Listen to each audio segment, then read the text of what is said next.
determine. Hi, everyone. I hope everyone is having a just jolly splendid weekend. Welcome to The Gentleman Strangers. Look at these people here. They're just creeps, aren't they? Delicious creeps. Am I talking about the trash crew, or am I talking about the audience? We don't know. But you know what? We're all creeps. You know, we're all delicious, creepy little dudes, basically. So, welcome to Gentlemen Strangers. Put some trash bags in the chat for Zoe, who's not feeling very well. And the most delicious creep of all. Truly, so creepy. She's not even here. Not us having to allow it. Yeah, what I love is you said that. I said it because I'm a mod, and then it was photo potato has been flagged. Reason bullying. Wow, I can't believe we would live to be We bullied. can call ourselves creeps. You can't. Yeah. Call us Allowed creeps. to. We'll ban you. Wow. Can't believe bullying. it's Black History Month. Right. So no, anytime you're offended, just go, it's Black History Month. What I love It's is completely unrelated. It's also LGBTQ Yeah. History Month, so I'm like, oh, for God's sake. Hold on a If moment. I There are don't wanna- 12. There are 12 months, and they bundled those two together. Maybe we just don't want to learn Yeah. history. It's February. It's not history time. Thing is, When's White History Month? yeah, No. that's right, Mike. You, That's what Mike wants to know. no one, please, no one clip that. Please don't clip that. Although if you do, it'll be all we need to finally get Mike good and cancelled once Please don't and cancel for culture all. me. That would be great for me personally. I want to stir. I love drama. Hashtag Michael Burn. I feel like the only thing people feel in February is not an intense desire to learn about the history of a marginalised community. It's thank Christ it's not January anymore. Can And we also talk about how they've bundled together Yeah. both of the marginalised history months into the shortest month? into the shortest month after January, which is, let's be reasonable, the longest month. Like, if any month feels like it's a 40-day month, it's January. So yeah, we can agree that we're glad there is such a thing as Black History Month, but we're sorry that it's so short and that it's bundled up with the gays. There's nothing worse than being. I personally find that concept very offensive. Hashtag bundled with the gays. I belong to one of those communities, and I'm not going to tell you which one. Guess in the comments. The bundle community. Sound off in the comments. Sound off in the comments if you think I'm black. We Please. just got served an advert for Hogwarts Legacy. Don't buy that fucking game. Did We did. Yeah. Okay, so to be clear, fuck you, Twitch. To be clear, Fuck you, Joanne. don't buy Hogwarts Legacy, because the royalties go directly into the pockets of an active TERF who will use that money to make people's lives worse. And that is not very LGBT Black History Month of you. That's so. not very. Yeah. That's not very Black History Month of you. Instead, why not play Call of Duty? I don't know the name of the games. So, You play many video games. and you've Stardew come Valley. To Play Stardew Valley. play Stardew Valley, a game created by a straight white man. Apex Legends. There's some gays in there. Celeste. I'm actually... Trans developer. I'm sorry, Eric Baroni. I don't know if you're straight. That's not fair of me. Yeah, you did. You did make that up. That was strange. And since he always watches the stream, you know. Yeah. Avid viewer. Fan. Not anymore. Yeah, right. Patron. He's actually he's both a subscriber on Twitch and a Patreon backer. So that's £3.50 a month. That's just come out of all of our pockets thanks to your straight washing. Speaking of revisionist history, gentlemen strangers. So what happened last time? I think I've Solved things, didn't I we? think I've just forgotten this is the streamed game. We don't need what happened last time. So, as you can all see, the Gathering Storm clock is up to 5 delicious London-shaped segments. Yeah. So, oh yes, Leech did do a poisoning. Leech poisoned a cardinal. I did. So, I'm proud of you, buddy. Oopsie. whoops. Sure that won't come to bite me in the ass. Whoops. Especially since, you know, being a cardinal in Great Britain makes him functionally kind of an ambassador. So great. I'm sure that'll be fine. So you're all you've all been hunkered down for a little while now, because McCreary has made it known that he's basically put a reward on you. He's had enough of your constantly interfering with him. Annoyingly, though, he has no idea where your secret lair happens to be, but it does mean that you can't spend quite as much time in the Aventine as you might normally, since it's basically the first place anyone would look for you. However, one of you pops to the Aventine, possibly Amelia, actually, because no one knows what she is or what's going on, and she seems pretty good at evading McCreary, since he's the one really evading her. And she comes back with a note that had been left with Mr. Hyde. And she brings it to the three of you, and it reads, "Meeting with the brewer at the Barley Sheaf on Eagle Street tomorrow, 7 p.m. Just the Hound."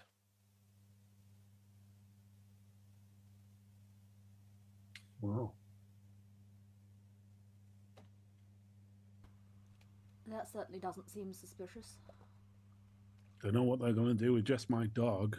I should probably go there as well. Smart. Yep. I don't know. Send the dog, kill two birds with one stone.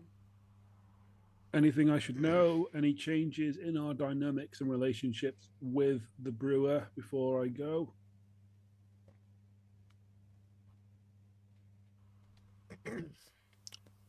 We look at Amelia, I guess, who's been out more recently than the rest of us.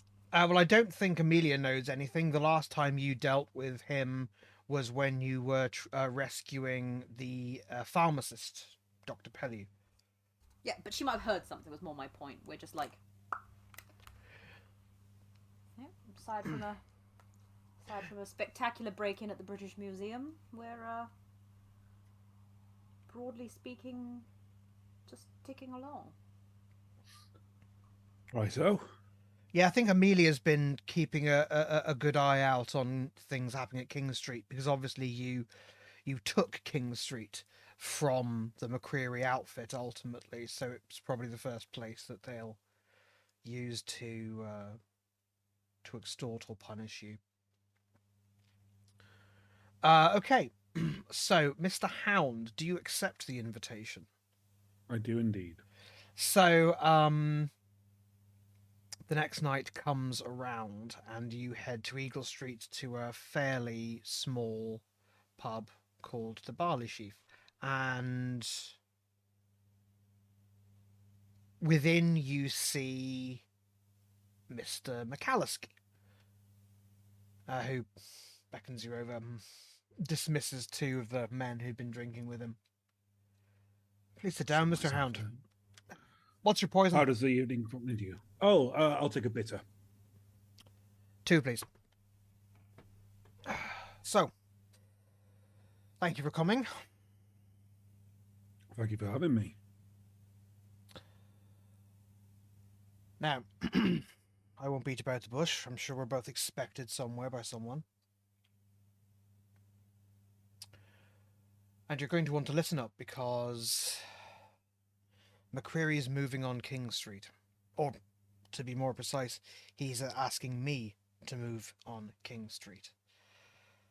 And once he's moved in, he's going to start leaning on everyone you know until he finds out where you're all holed up.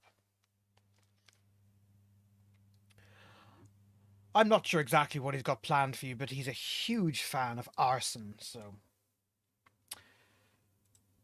As it happens, one of the many things that Seamus and I disagree on is the Gentleman Strangers. I happen to think that my outfit and yours could work very well together. After all, there has been some collaboration in the past, has there not? It has been, and I would like to be in agreement with you, I think. We've clearly got some strong fighting behind us, and I'd like that to continue. Well, it's very likely that I'd be the one asked to take over the outfit if McCreary were to no longer be in the picture, and since the gentlemen strangers owe me from the Pelu thing, I've elected to assign you, collectively, the job of getting rid of him. Righto. Now, I do have some conditions. I know that sometimes we find one of those calling cards of yours, and no body. You have your methods. I leave it up to you whether or not to leave a body behind, but I would like you to leave one of those cards of yours behind. Furthermore, you're going to bring me McCreary's signet ring. I know someone who collects strange memorabilia, and they're going to pay me over the odds for it, and I'm nothing if not a money-grubbing crook. Thirdly, tomorrow, I'm going to have one of my men drop a bag off with Mr. Hyde at the Aventine. That bag will contain 10 coin in a mixture of notes and sovereigns. After you've heard that I've taken over from McCreary, you're going to come to me with half that amount of money and present it to me in tribute. With that, I can sell to the boys that we've made peace. And of course you get to keep the other half. A gesture of goodwill. Now, other than that, I'm not at all fussy how you decide to do this, but I do have two things to tell you. First of all, I'm moving on King Street in 3 days.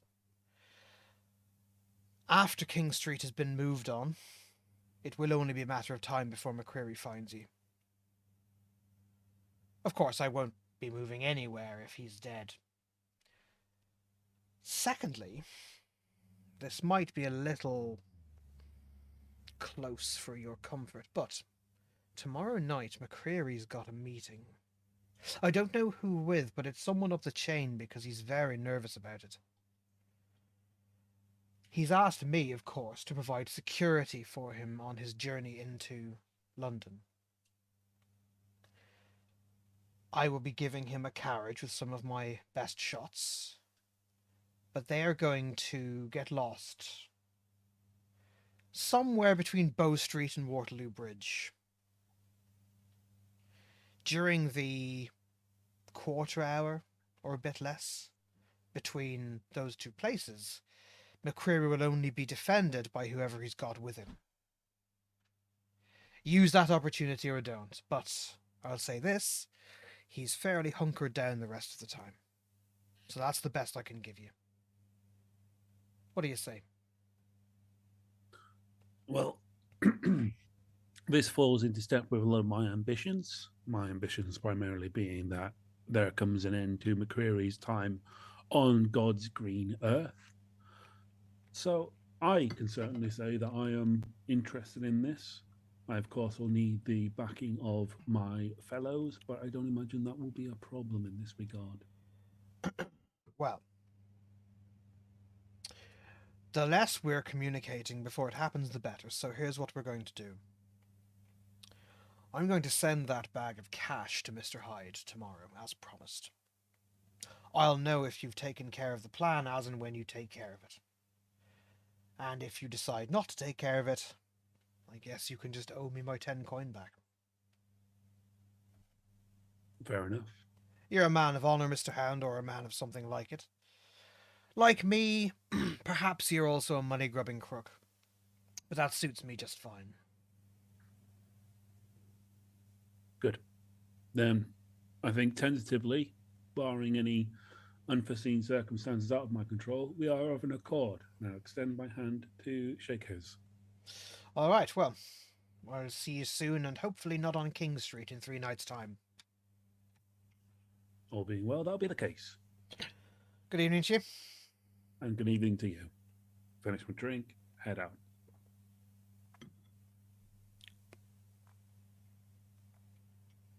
I will be gathering the strangers. I appreciate right now we do not have a spider. No, we don't. Mr. Spider's off. Probably down in his wretched book dungeon, contemplating your orb. Reading. In what state would I find Mr. Leech?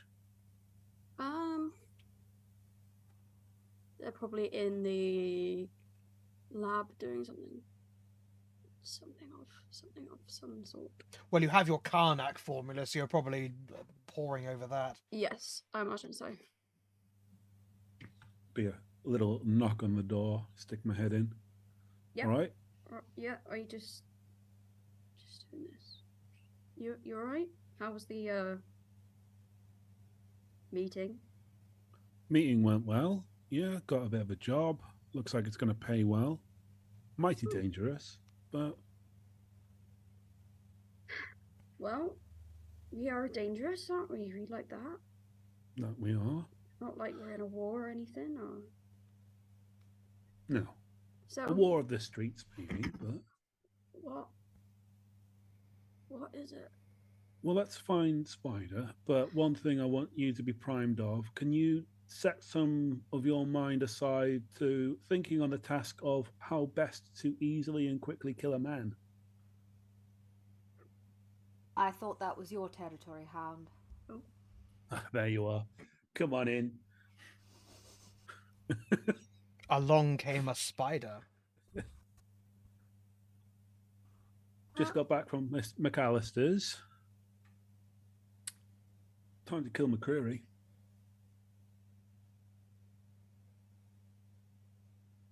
Your microphone didn't pick that up. He said it so quietly. Already? Already. McCreary is going to be moving on to King Street in 3 days' time. He's got a meeting tomorrow night. We've got a location as to where he'll be waiting for his carriage and where the carriage won't be. McAllister is going to leave with Hyde 10 coin at the Aventine, which half of which will be ours, half of which we can give to him upon the relinquishment of McCreary's grasp on this mortal coil as a tithe, so that by way of public facing, any surviving parts of the McCreary gang can see that we're playing nice with McAllister.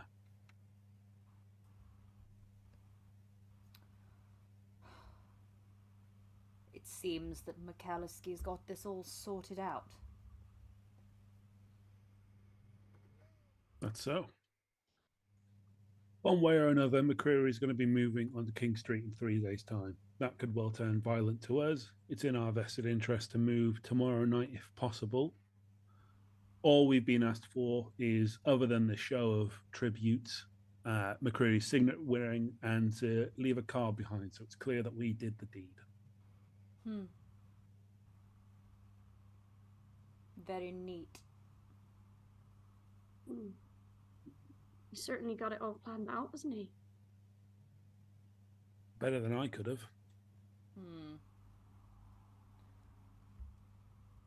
It's leaving an uncomfortable taste. You sure it's not a frame job? They aren't assassins.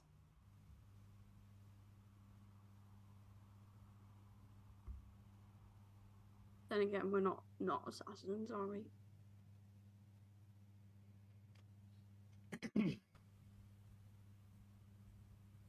Framed or not, if it gets me close enough to him to put something between his eyes, I'd be happy to do it.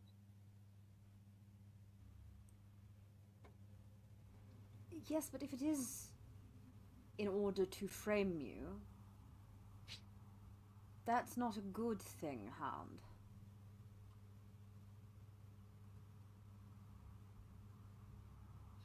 Is it framing if you actually are the ones doing it? It sounds to me like you're just being asked to do it. Everything is in the framing in the end.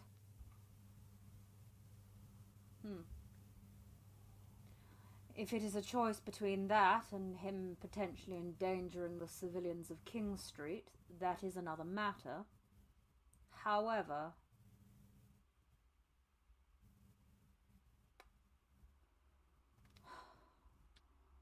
Something about this feels off.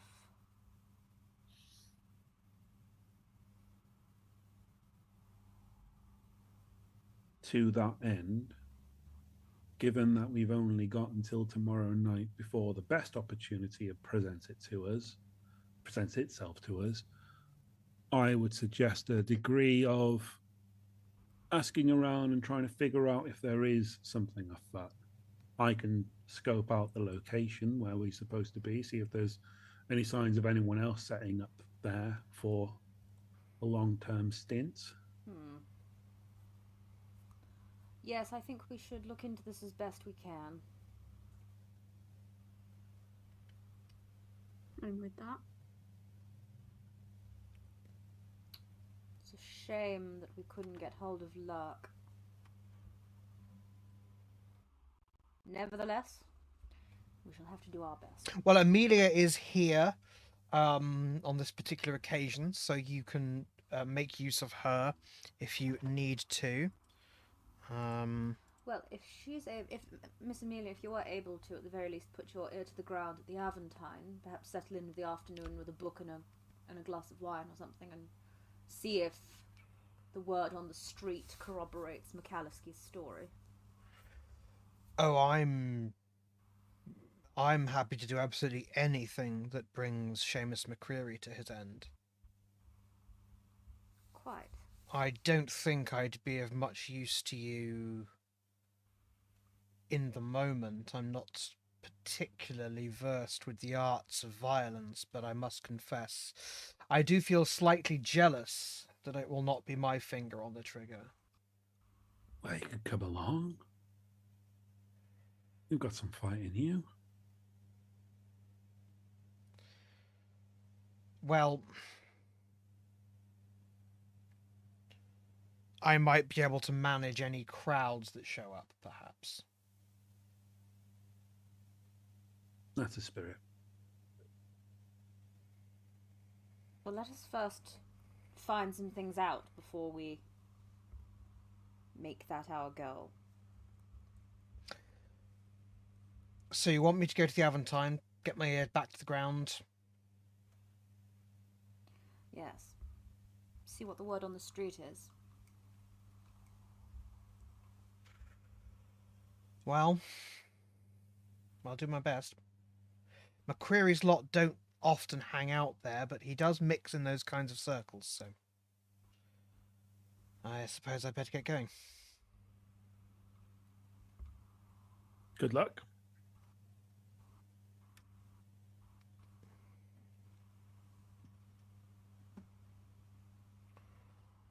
Okay. Amelia heads off. Mr. Hound, did you mention you wanted to scope out the relevant route? The parade That's route? going to be my plan. Because Hound is so vengeful, he has the special ability Vengeful, which is all about being vengeful. Wow. He's quite narrow focused on this, and so he's going to be approaching this from a where's the best angles for a sniper position? How could I then get down into the street if I needed to get in front of horses or a carriage? I'll be scoping the area out. Spider looks at Leech and says, I'm worried he's gotten very vengeful of late. Now, I'd be a very irresponsible GM, Michael, if I did not offer you a quick dip into the orb before you head out scouting. Thank you. Yes. I should have a wee gander in the orb. I'm going to ponder my orb. You ponder the orb. Also, Lucas, my love, I need you to know you've been ratted on. I was not in my wretched book dungeon. I am Mr. Spider. It is my librarium. I said you were in the wretched book dungeon contemplating Mr. Hound's orb or that bloody door.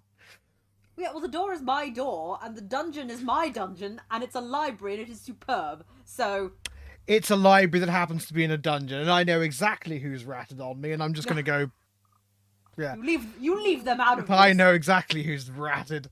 Okay, good, fine. So, Mr. Hound, you know that when you are able to draw upon your inner whatever inner arcane potential you have and attune with the orb, your senses come alive. You are able to make intuitive connections you normally wouldn't be able to. So, to the cellar with you. Hell yeah. The thing is, yeah, you can do an attune. You can, in fact, take a bonus die as well Love that. to add a segment onto the You See It clock. Yeah, why not? I mean, I don't see why not, honestly. I have added a segment to the You See It clock. You have done that. Okay, good. I have done that, yes. Controlled standard? Standard? Well, it is... It's risky standard, is what it is. I love it. Risky standard. Get that bonus die. Okay. You have rolled a 3. Thank you. I couldn't see that for a while. There we are. Congratulations. Okay, so rather than having your senses sharpened, you feel the last time you did this, you ended up with, you still actually have the blurred vision from the last time you did this. The last time you did this, it was like you felt this fog coming over all of your senses at once. And it was most noticeable in your vision because, normally speaking, Mr. Hound prides himself on the power of his eyesight. This time it felt a little different. This time it felt less like a mist was descending upon you and more like something within the orb was getting closer to you, like it was emerging from the center of the orb, and at the same time you felt yourself almost falling into it. You almost felt as though your fingers were about to sink into the surface of the orb. When you recover from this,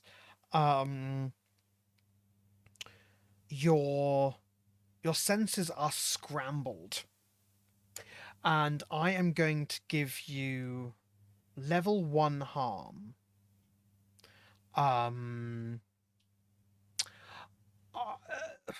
Scrambled senses. Yeah, that seems logical after the words I just said. Ooh.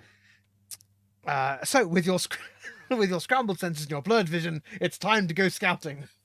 Off I go surveying again. Let me correct myself. With blurred vision, scrambled senses, and an unspent minor hinder, it's time to go off scouting.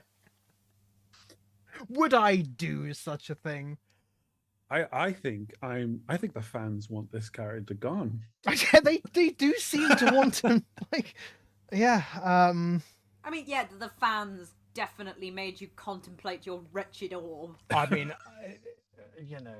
they wanted it to happen, Also, I just noticed in the chat, A Hyperion has primed us for 25 months. Happy 25-month anniversary. Isn't that cool? Right, lovely. So, yeah, but Bowman is a good soul who has redeemed a help. So now if you decide to hinder Mr. Hound, it's because of you, Lucas. You, the monster in my attic. Well, yes. So, Mr. Hound, you do you know what? If you really want me to save the hinder for later, I can. That's fine by me. Hinder me, baby. I'm not complaining. They only get worse as time goes on. Mike does deserve a help for looking in the orb. That is the very fair argument. Actually, the orb was very risky. Okay, I accept that argument. So, you walk the route because it leads directly onto Waterloo Bridge. It's actually quite a busy route. Let's pretend that at the beginning of the session, Ronan McAlliskey actually gave you a time to be waiting for this, and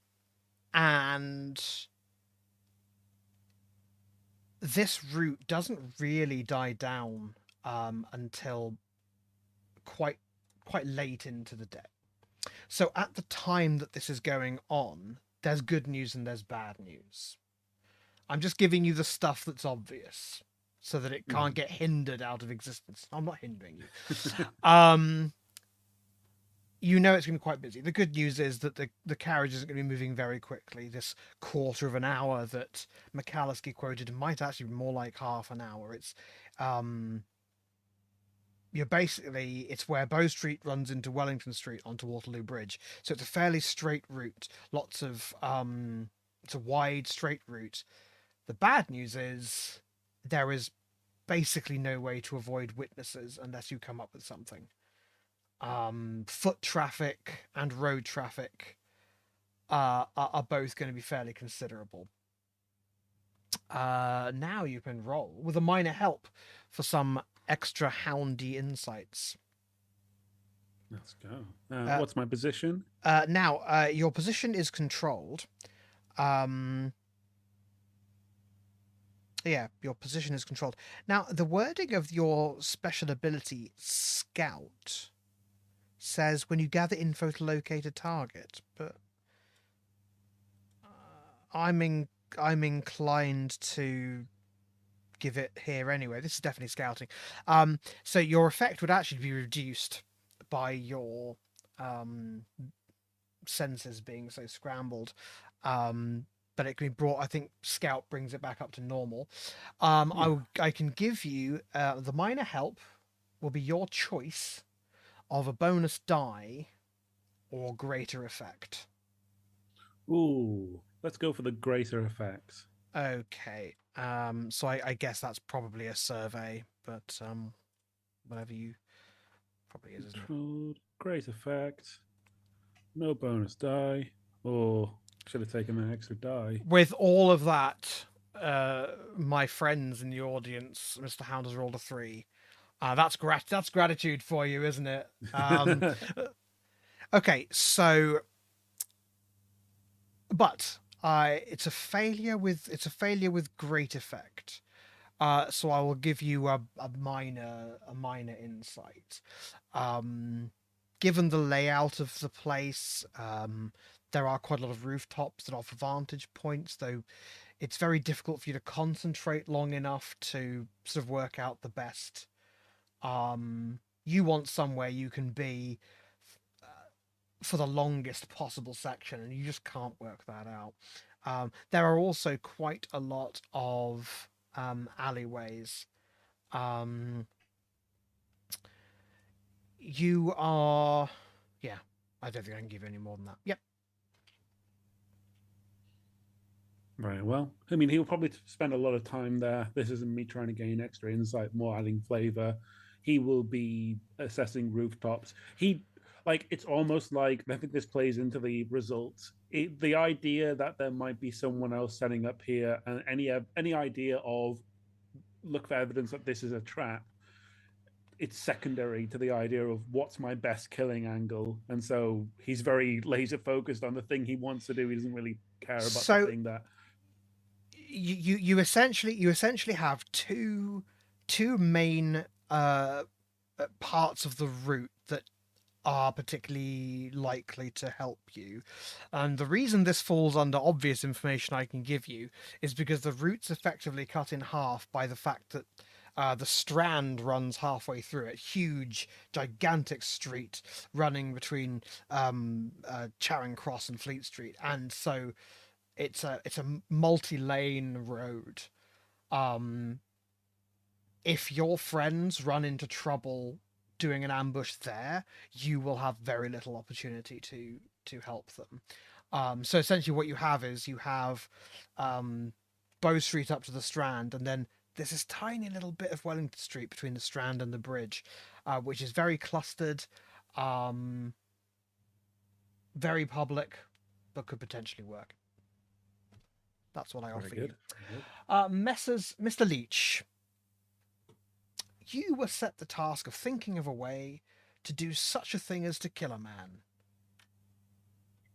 Poison. Ah! You're going to poison the champagne fountain. Yes. Very good.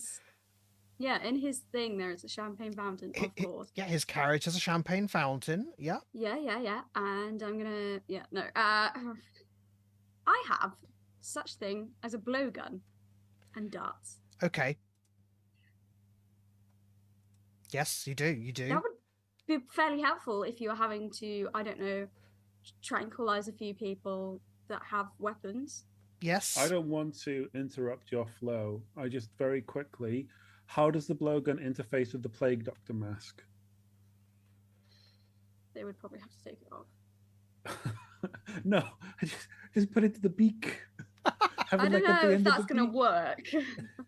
It's attached into the beak. You just load the It's an dart into the attachment, tip yeah. of the beak, and then Beak open. opens up. Yeah. He swaps from his Plague Doctor mask to like a kind of crane version of the Plague Doctor mask.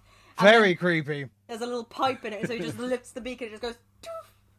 Like a quintesson. You're just kind of constantly turning your head around. Actually, for a Ash, different mask. Ash, I actually have a potential answer to this question, Go ahead. and that is that another item that you have in your loadout is an item simply labeled gadget. Might I suggest some sort of wrist-mounted gas canister dart launcher?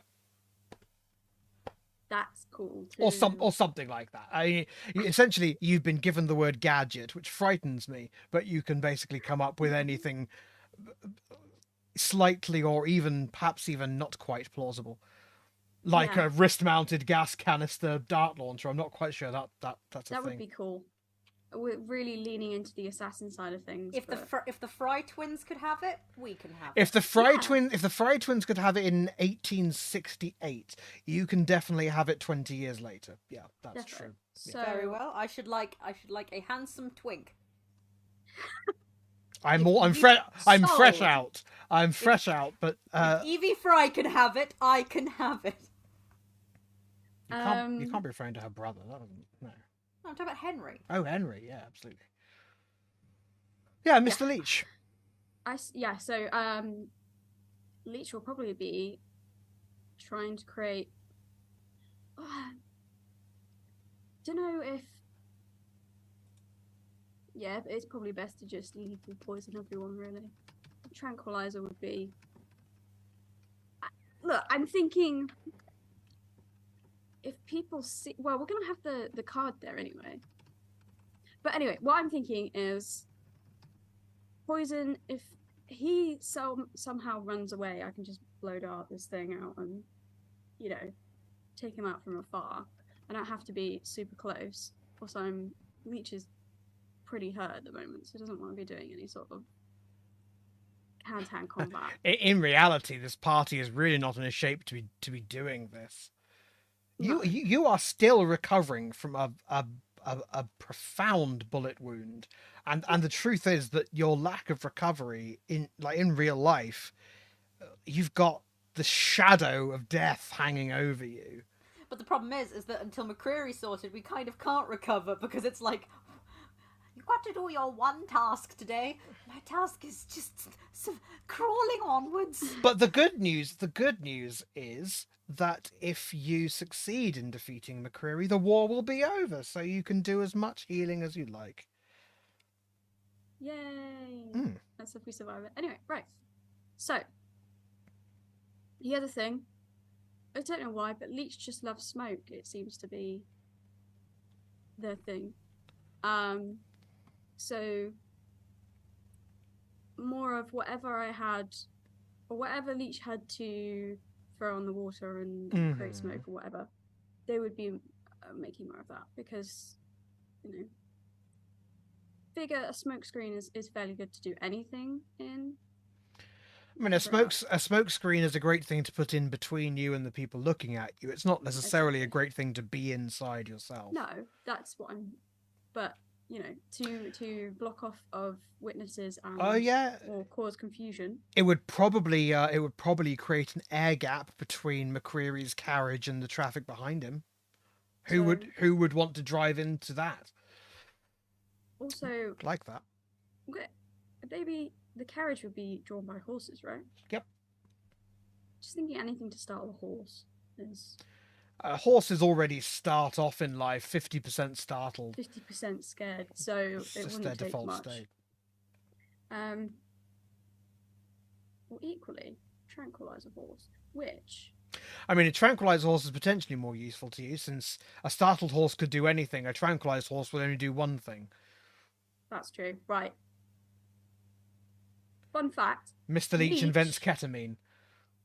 Well, Leech works on... Leech comes from a farm. Leech is a farmer. Yes. No. So... No, because You would Leech never talks have exactly guessed. like Darth Vader. So Leech would know how to tranquilize a horse. I don't know how much tranquilizing you'd have gotten done on the farm, Mr. Leech, but you might have a bit more experience of that sort of thing from your time on the peninsula.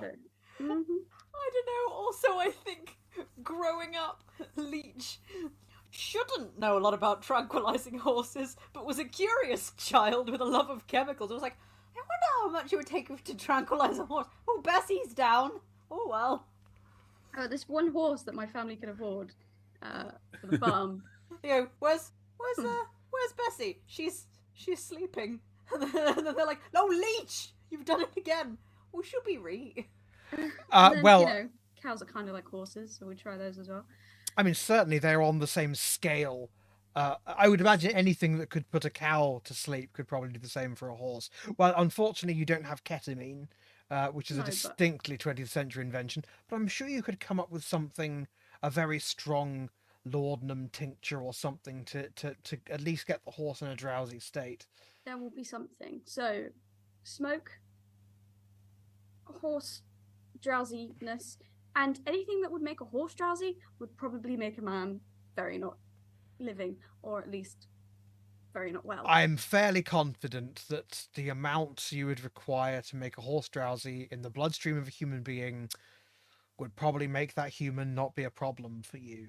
So anymore. Two birds with one stone. I mean, there you go. That's what Leech is doing. They are couple of smoke grenades and some heavy-duty tranquilizer darts. Yes. For your wrist-mounted gadget. Gas canister. Yeah. Yeah. Because they don't want to be in the fight. They don't want to. So if they can at least down someone, so Hound can go in and donk them on the head. I don't know. Whatever. And yes, Photo Potato, because the pigeons of London are all snitches, every single one of them. So the more of them you can knock out, the better, frankly. Mr. Spider, while your comrades investigate the science of murder, what have... Oh, gosh. I kick the laptop. Well, you know what they say. Snitches get stitches. And I'm all out of thread. Stop. Roads. You're going to interfere. Fortunately, 20 years from now, I interfered with city planning to make the cobblestone slightly loose. Very well prepared. I like that. Did you say 20 years from now? Doesn't matter what I said. What are you saying? Mr. Spider is a civil servant, and I should like to poke about in the road layouts and see if I can arrange some closures. Maps. Does your department deal with London's roads? No, but I work for the Home Office. You do. And I have a contact who is a police archivist, and Yes. I'm thinking between those two things, I can arrange some sort of there's been some concerns about this, you know, the new sewer pipes that were put in. Do you mind? I can, it just needs to be for the afternoon. I would like to be able Are you suggesting that you...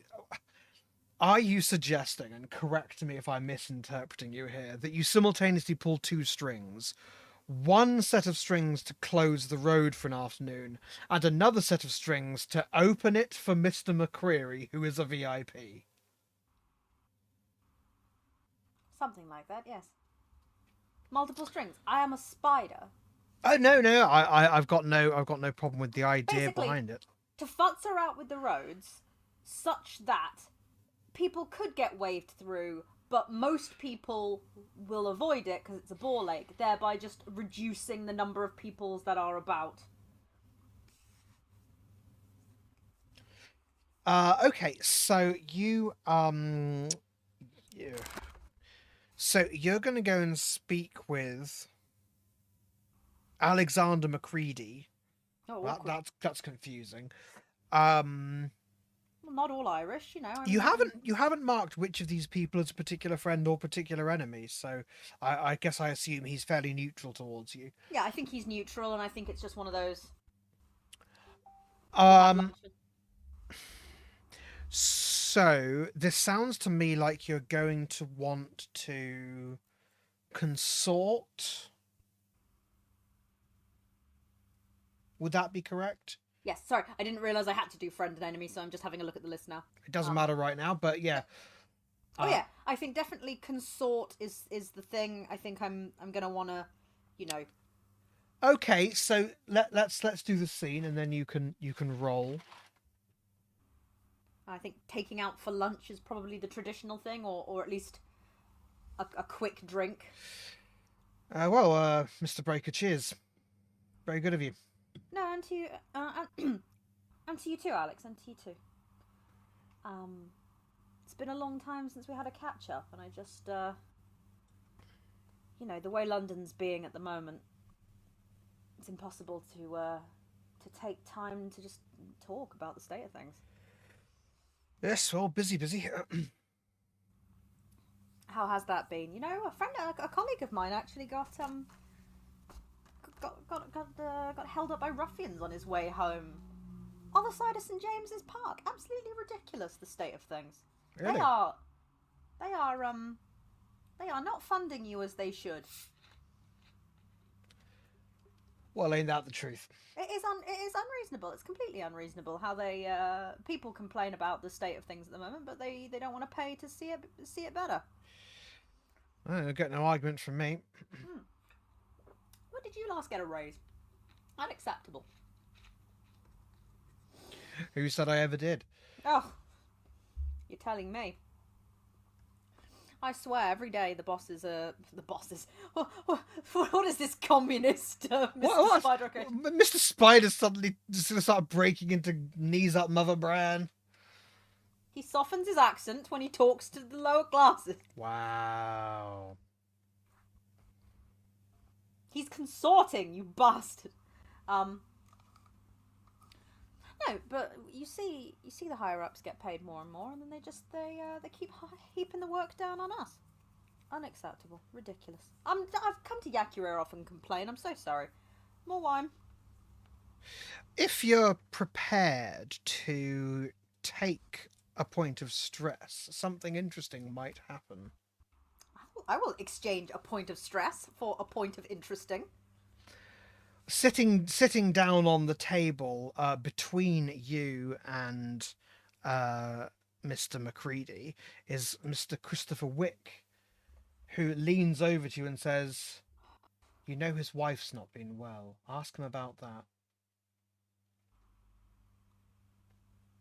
How has Mrs. McCreary been? Oh, you've got a good memory. Well, she hadn't been well, but no, things have improved. Gosh, I never knew you to ask after the health of the friends and family. No offence or anything, but no, but I just remembered that you were concerned, if that's all right for me to say, and I just that can't have been helping. Flattered for the consideration, but no, Mrs. McCreary's doing whatever her name is doing much better. Oh no, that is good. That is good. Actually, while I've got you, you did occur to me. We've had a few bits of trouble with work. I know I've come to Yakurer off about work, but about some of these street layouts that I've been having trouble with. And I knew that you'd be the perfect person to ask, because I remember your expertise when we were talking about railways a few months back. And I thought maybe you could offer me some advice on these road closures that we've got propped for the next few weeks. Right, well, I can try. Traffic's not really my my area, you know. No, of course not. But I know you've got a head for these sorts of figures. I Right. can't, Luke. I can't bullshit roads. It's not who That's I fine. am. That's fine. But We can switch to rolling consort if you like. but definitely, Mr. Spider is a lot paler during this conversation. How do I roll? I'm on the iPad.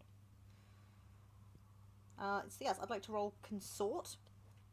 To consort with this gentleman. Yes. I don't know how I'm. I don't know if am I doing that. Am I? Are you consorting? Oh, position, controlled, Yep. standard. Standard.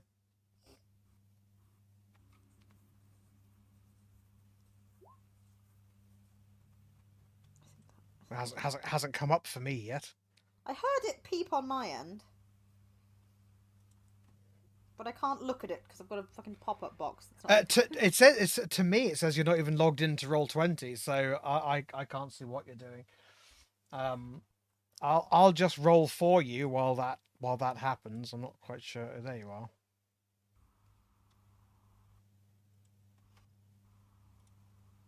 I don't know what happened there exactly. Yeah, I was logged in because I rolled. It was letting me do it. Well, it didn't come through for me. But anyway, oh no! How have we rolled dice 3 times in this, and we've gotten 3s every single time? Well, unfortunately, I was going to give you a bonus die for the. Sorry, I do apologise. That was the whole. Roll? No. That was the whole point of me asking you to spend that stress and get an extra insight. Well, that was a 2, so it didn't help you. So yeah, you have a nice chat about it, and you put forward the idea that such and such an arrangement might be convenient for you. And he looks like he's thinking about it for a moment, but you know, I don't really have as much cred with the with that group as you might think. Oh no, I understand. I'll run it back by the office. Still, shouldn't be dragging work all the way out to lunch. Let me get another drink in. Okay, so I think that is, unless someone's got maybe just time for one more setup action, if anyone has something more information they want to gather. Amelia will present her information. I guess I should do that now. It might inform any follow-up you want to do. It's bad news, I'm afraid.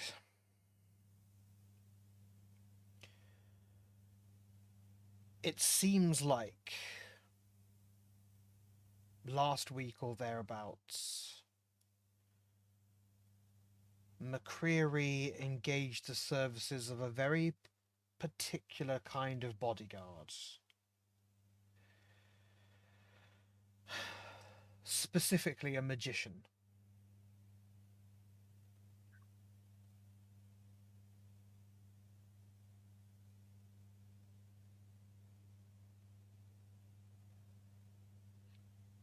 What do you know about this magician? From what I've been told,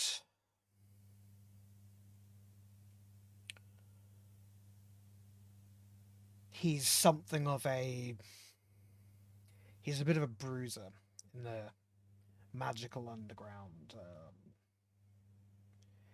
If you need someone to pay a debt and you want to send a very particular kind of message, this is the guy you'd send. He's not so much just going to break your arm as wave his hand and turn your entire house inside out, that sort of thing. McCreary is aware that there are people after him who have experience taking down much more difficult targets than they ought to be able to. I'm afraid in this case your reputation has preceded you.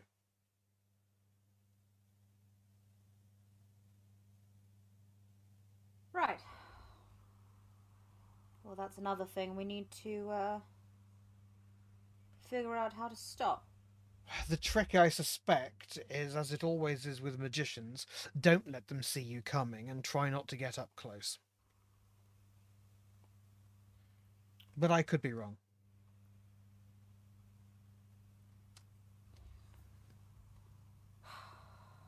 Hound, Leech, do you have any experience in this sort of thing? Nope. Not strictly. Magnificent.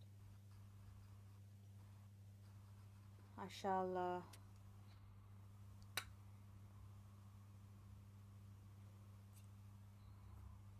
consult my library. All right. Okay, so it's that Mr. Spider then. What would you like to do in your dungeon? Hey! It is. Library! I think... How to assassinate Incendio the Magnificent, or whatever.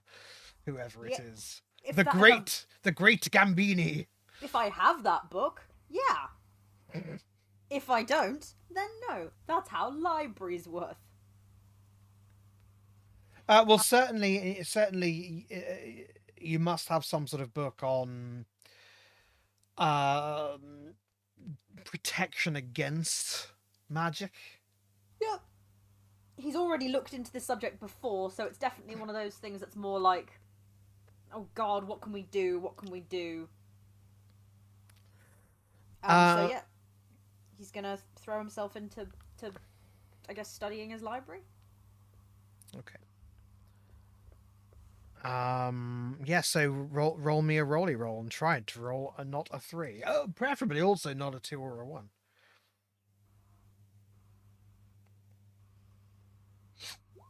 Look at that, a critical success. Double sixes! That's how we do that. I didn't even have to give you a help.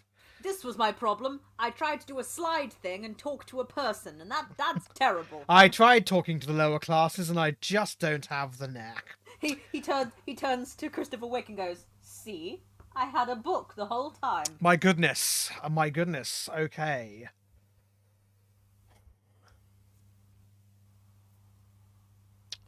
Wow, I have to come up with a really good answer for this.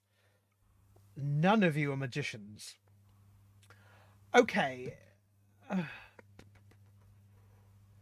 I bet... Well, Mr. Spider, here's the thing. Does this open a can of worms? No, I know. You can draw on a piece of paper. There's a ward that you can draw. If you activate it in a timely fashion by speaking the mystical word that it describes, it may... it's fairly crude, but it may unravel a spell as it is being cast. It's very crude. The success rate is about 50-50, but it's better than nifty 50. Well, he doesn't have a lot of time, so he copies down a couple of those and stuffs them in his pocket along with... This is a critical success on a study roll, which includes making notes, which in my belief means you should be able to make a ward. I still feel like I need to give you something for it to be a critical. I think you remember another thing you'd read in a previous study session that might slightly increase the chances of it succeeding. So I'm going to give the ward a bonus die. So it'll be 2 dice that you roll. Ooh. 2 bonus dice. It's an attune roll, but that's okay because it's going to have 2 bonus dice. Superb. Okay. Also, I have a tune. Oh, you do have some attune. Okay, good, fine. In that case, it's time for the scores. So, you are attempting a a directly violent confrontation. I believe you're going to set up some sort of ambush. Can you give me some idea of what your ideal starting positions will be? I know that Mr. Hound is sometimes on a rooftop, for example. I don't know what. I would love to be rooftop with angle to snipe and have the capacity to, if not Spider-Man, then Homer Simpson down a cliff my way onto ground level if I need to. Lovely. Lovely. Okay. Leech doesn't. Leech wants to be near enough that they can with their little thingy, but they don't want to actively engage in hand-to-hand combat. So maybe not quite on a rooftop, but down an alleyway or hidden in the crowd, further away from it, maybe. Okay. Mr. Spider should like to have hired a cab that is parked on the other side of the road, that he can have the best vantage point for when McCreary's carriage is coming in, and he's just sat in the back reading a paper or something such. All right. Perfect. So it's time for me to do my favourite thing for some reason, which is the engagement roll. We love the engagement roll. So you get one for showing up. You lose a die for McCreary being of a much higher tier than you, but you do get +1 for exploiting this opportunity that McAlliskey has given you. You definitely get a bonus die for it being a bold strategy, because you're doing this in the open street. So I think that definitely counts as bold. That gets us 2 engagement dice. What else can I think of? I want to say how very grateful I am for the sorts of people who play characters like Mr. Leech and Mr. Hound, because I know that I play Mr. Spider as deliberately cautious on purpose, and that I desperately appreciate that I'm not trying to party poop anyone, that they're the ones that come in and say, we're gonna do a heist at the British Museum, or we're gonna murder a guy in the streets, and I'm like, must we? All right, I'm on board, because those people make the best game decisions. So there's no word of irony here. If you're that person in a game, good for you. Excellent. Let me just be sure. You did do that. You did do that. Okay. Yeah, I think that's 2 engagement dice. What do we have? We have a 3. Well, that is at the very least a classic of the genre. Okay. I blame Mike. A 3 on the engagement roll. I think. Amazon package. Wow. Twitch will be very pleased. So Twitch. Mike opens it, and it's his hard copy of Hogwarts Legacy. That would be so funny. Available now at Steam. That would make me laugh edition. so much. He pre-ordered it. JK. Yeah, well, it's not my fault. I pre-ordered it before she turned out to be a TERF. I'm sorry. I don't know. Wow, that I wasn't paying attention. Yeah, fantastic. I love it. So I think I know what happens. Engagement roll reflects sometimes bad circumstances. Sometimes it reflects bad luck, or just you not doing the right thing. In this case, I think it's sheer dumb bad luck, because you've positioned yourselves perfectly well, but unfortunately a carriage overturns some way behind you on the route, which means McCreary has stopped, but he's not in reach of you. So you are going to have to reposition and be on the back foot for this particular engagement. And of course, you're unable to communicate with each other. So I will go one by one. I'll start with Mr. Hound, because Mr. Hound has the bird's eye view. So, Mr. Hound, you can see that a carriage is overturned, and you can see a black coach, which, because McCreary is a funeral director, is probably the one he's in, among those that have been stopped, while a policeman tries to get everything sorted. What do you do? I'm going to stick with the rooftops for now. I'm actually going to grab some load at this point. Oh yes, please everyone, please do grab load. We forgot to do that. Well done, Mike. I'm going to go normal load. I'm going to grab some climbing gear, and even with the idea of grappling and doing a degree of swinging or climbing, I want to try and keep my elevated position and get more level to where McCreary will be. Okay. So that's fine. Could you make me a prowl? I'd love to. Prowl. Risky standard? It is risky standard. And no bonus die. I'll go for it. I love it. You're rewarded by a 6. Fantastic. Okay. So you are able to reposition yourself pretty deftly, very parkour. And you find yourself on a very solar rooftop, this time directly overlooking the scene. And what you can see is quite a lot of people are getting out of their carriages. It's definitely a big accident. It's going to take a while to sort out. There's a panicked horse. A wheel has been cast by a carriage, so it's going to have to be moved out of the way. And you see someone stepping out of the carriage who is not Seamus McCreary. Mr. Leech. You hear the commotion, and you can see up the street that there's a big pile-up. Oh, I don't even know what to do. Can Leech see where Hound was? No, I wouldn't have thought so. Well, you'll know which rooftop he was on, but you won't be able to see where he's gone. Where he's gone. I think Leech will sort of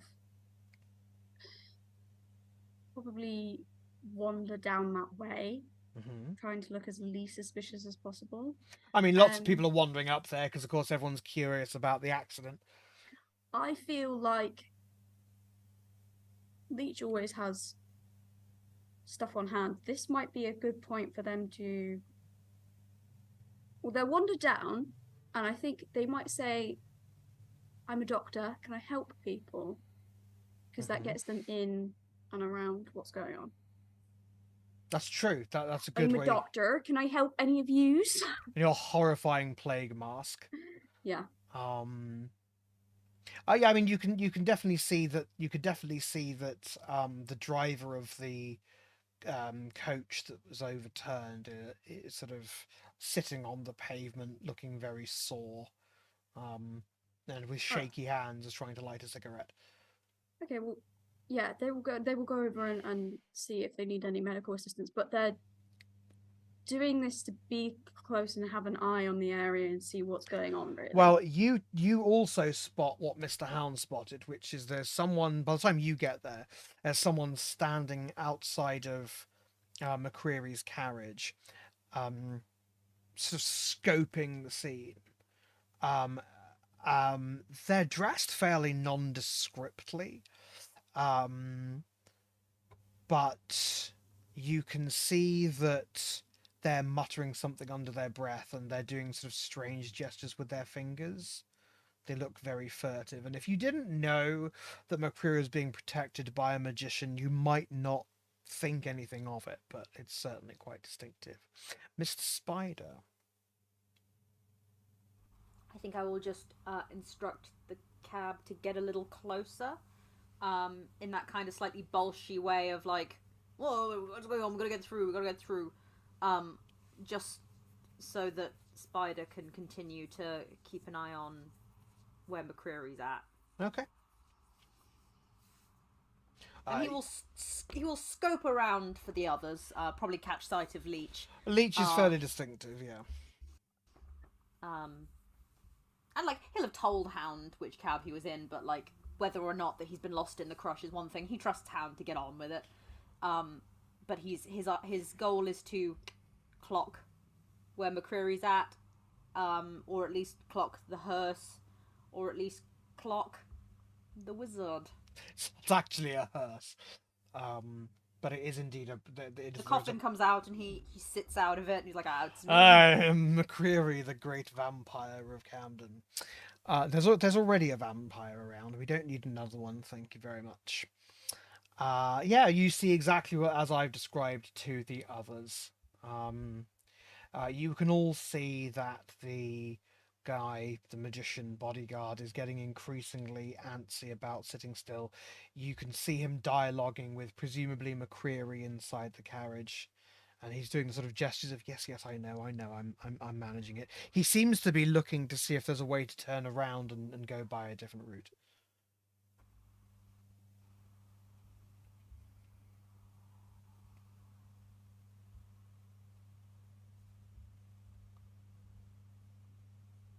There's nothing Spider can do about that. He's just. I'm just telling you all the information. One of you has to act. Oh, sorry. I thought you were continuing to go round. There is no going round. I'm presenting now that you're all in the same place. Roughly.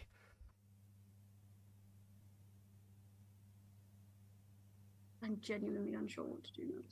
Well, then I'm going to start a 4-segment clock. When that clock is filled, McCreary's going to leave. Because he's got a meeting with someone he's afraid of. That's bad. That's bad for him. Oh look at that. That's nice, isn't it? As Mr. Leech would say.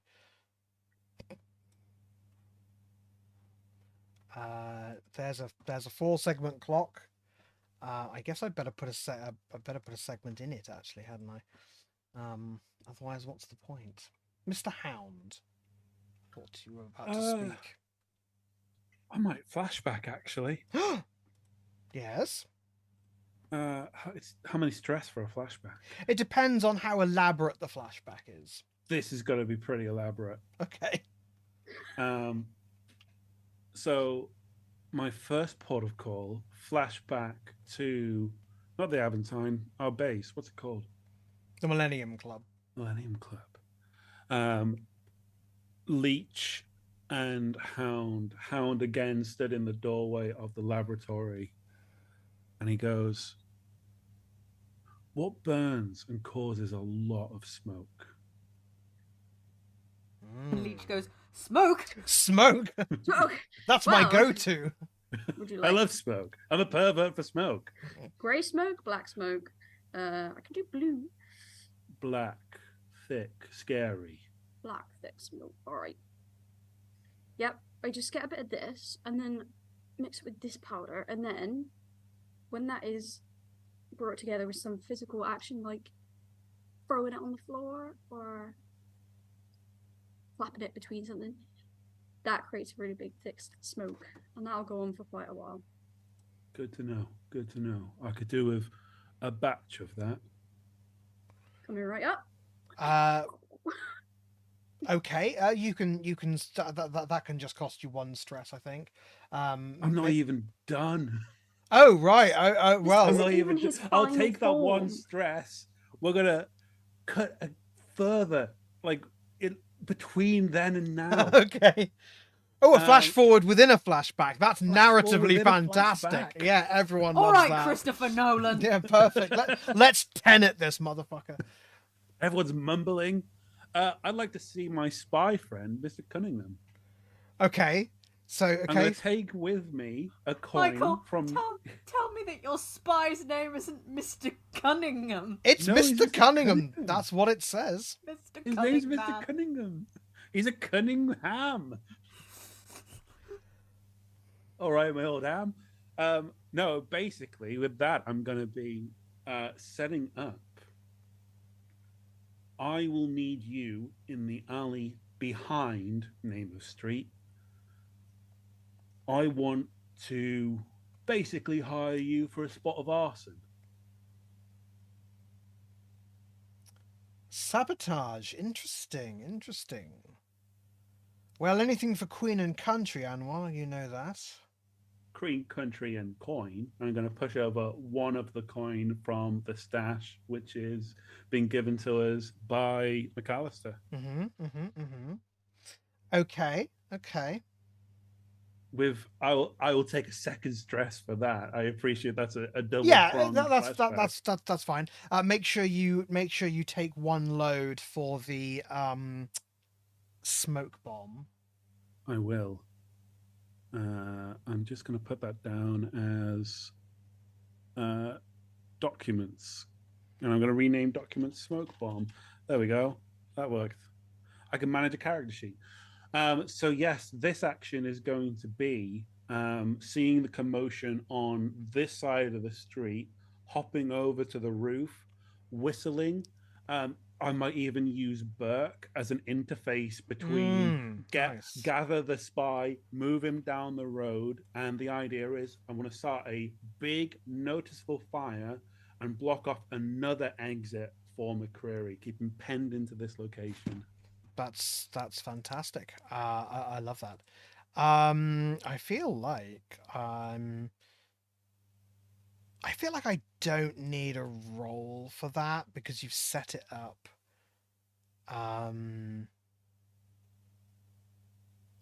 Yeah, I don't feel like I need you to really roll for that. Seems like there are lots of ways that could succeed. So okay. So now there is an entire section of Bow Street that is essentially penned in. If you're not a pedestrian who can get through an alleyway, then for the time being you're not going anywhere. So this smoke bomb, was that just to make the fire seem more scary? Yeah, it's like because a building, particularly a brick building, will take a long time to catch a light. But if we can get something big, noticeable, smoke billowing, cause a bit of chaos and confusion. Really fantastic. Excellent stuff. Okay. So, yeah, Mr. Leech, you're probably the closest to the bodyguard. You can see him visibly swearing. You hear an angry, "For fuck's sake!" And Seamus McCreary steps out of the carriage. As he does so, the magician goes to stand next to him, and his driver sort of hops down to stand by. It's obvious no one's going anywhere.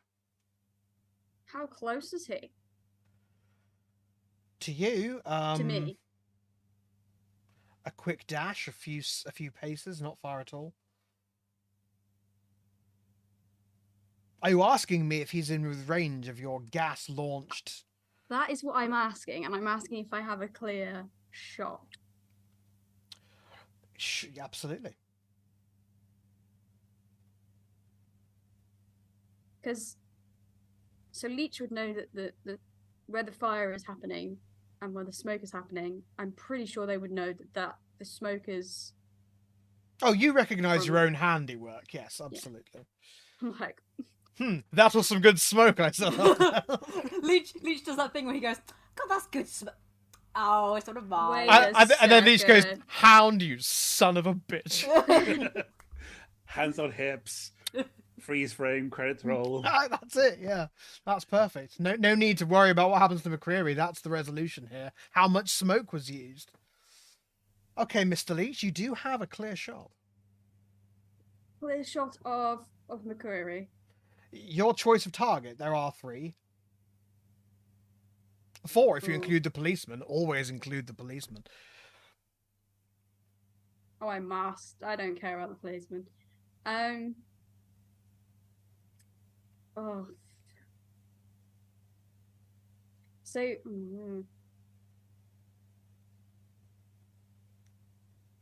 I feel like the wizard's going to be the issue here. I know Hound is on the rooftop with a sniper position. I know he wants to kill McCreary. So I think I'm going to take care of the wizard, or at least attempt to. I think that's entirely reasonable. Okay, so I'm going to do 2 things that are in combination make me a magnificent bastard. I am going to employ a hinder, photo potatoes hinder on this roll, but I am going to offer a devil's bargain. Okay. And that devil's bargain is this. You can take a bonus die. Mm-hmm. Oh, the hinder is going to be reduced effect, not a. I'm not going to take a die from you. So with the Devil's Bargain is you can take a bonus die, but whether you succeed or not, someone will notice the gas canister discharging. So in effect, what I'm saying is you can have a bonus die, but this will start the fight.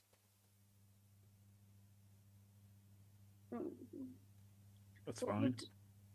What would I be love the? fights. I know you do. Leech normally would, but nursing a gunshot. What would Yeah. be what? We are all of us free agents in this scene. You do what you think is right, and we will back you 100%. Okay. Oh, see. What would I see. the We roll might be? have opinions. What would the roll be? Probably Prowl. Fuck. Okay. I'm gonna take the bonus die. I'm not sure why I said Prowl. It might be. Don't know. Could be a skirmish. It could be Hunter. one I of think them. it's Hunt. I think it's Hunt. I think it's Hunt, but it doesn't matter because it's 0 dice either way. Yep. So I will. I'll take the Devil's Bargain. It's gonna kick it off, but I mean, somebody just dropping down to the floor is gonna kick something off anyway. So. Okay, so, roll Hunt. Hunt. You are at risky position. Mm-hmm. Reduced effect. Limited. Yeah. Limited effect, yeah. I don't know why it's called limited. I'm sure it's called reduced in the rulebook. But you can have one bonus die from the Devil's Bargain. Please, for the love of God, don't be a 3 or under. Oh fuck! That couldn't be more under. Actually, That couldn't be. only because a D6 doesn't have a 0 on it. Technology doesn't exist to put a 0 on a D6. So you rolled 1. I think that's a spectacular way to begin the fight. So here's what happens now. You fire the dart out of your gas launcher. Mm-hmm. You see the dart falling to the ground about an inch from the magician, who just turns to look right at you. Me? Oh, clumsy. And lashes out with a gesture of his hand. That's what I've been waiting for. You are knocked back, and you will take level 1 harm, dazed. You may, of course, resist this consequence if you wish. What does that do? It takes stress, doesn't it? You take up to potentially 6 stress. 3, 4, 5, 6. I can do it. I go resist. If you want to, you may. I'm gonna do it because. Yeah, look. I mean, that's your decision. So I think you resist this with probably prowess. I would say, resist consequences from physical strain or injury. Yeah, I think you resist this with prowess. Okay. So you click on prowess. Yep. And I'm going to, because I think this is a very strange consequence to resist. I'm going to give you a Photo Potato's minor help. So you can take a bonus die to it as well. Wasn't it Photo Potato's minor hinder that got us into this? And it's so Photo Potato doesn't just feel awful. Okay, so you successfully resist the consequence and it only costs you 1 stress. Sick. So because it was a level 1 harm, you simply just don't take any harm. I say no. Basically, it knocks you over, but you manage to right yourself, and you don't take any serious damage from it. Okay, but yes, action has occurred, and you can all see that the magician is in full swing. McCreary is, even as we speak, he's got 1 foot on the stirrup. He's about to clamber back into the carriage, but he's not yet back in the carriage. I'm going to slip out of the cab and attempt to blend in with the crowd to be closer to this situation, but in a subtle fashion. Okay. I'm actually going to ask you to make a prowl roll because now the magician is on red alert for possible threats. Anyone approaching might potentially alert him. Superb. I shall do my best, but I'm going to be spending a stress to do my better best. Do you mean spend 2 stress? Yeah. I'm sorry, I meant I'm spending the stress. Okay. Controlled? No, definitely not controlled. Risky standard.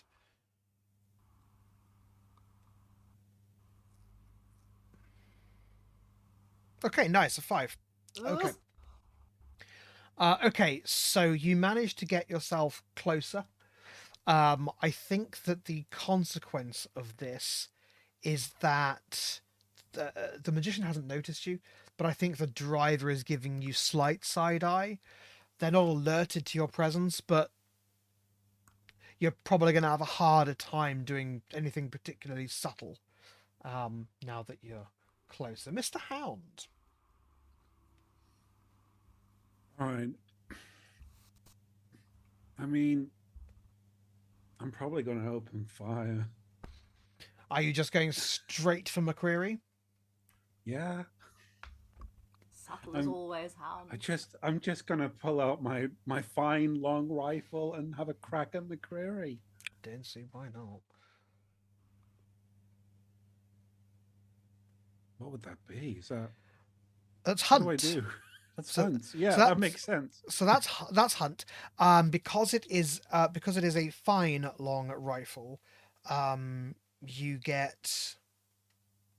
Well, I'm inclined to make it your choice of a bonus die or increased effect. To be honest, I'm sure there's a rule for it that I can look up another time. I'm going to, because I need to remember that I've got less effect because of the harm, so I'm going to take the increased effect to move me back onto. Well, you don't actually, Oh.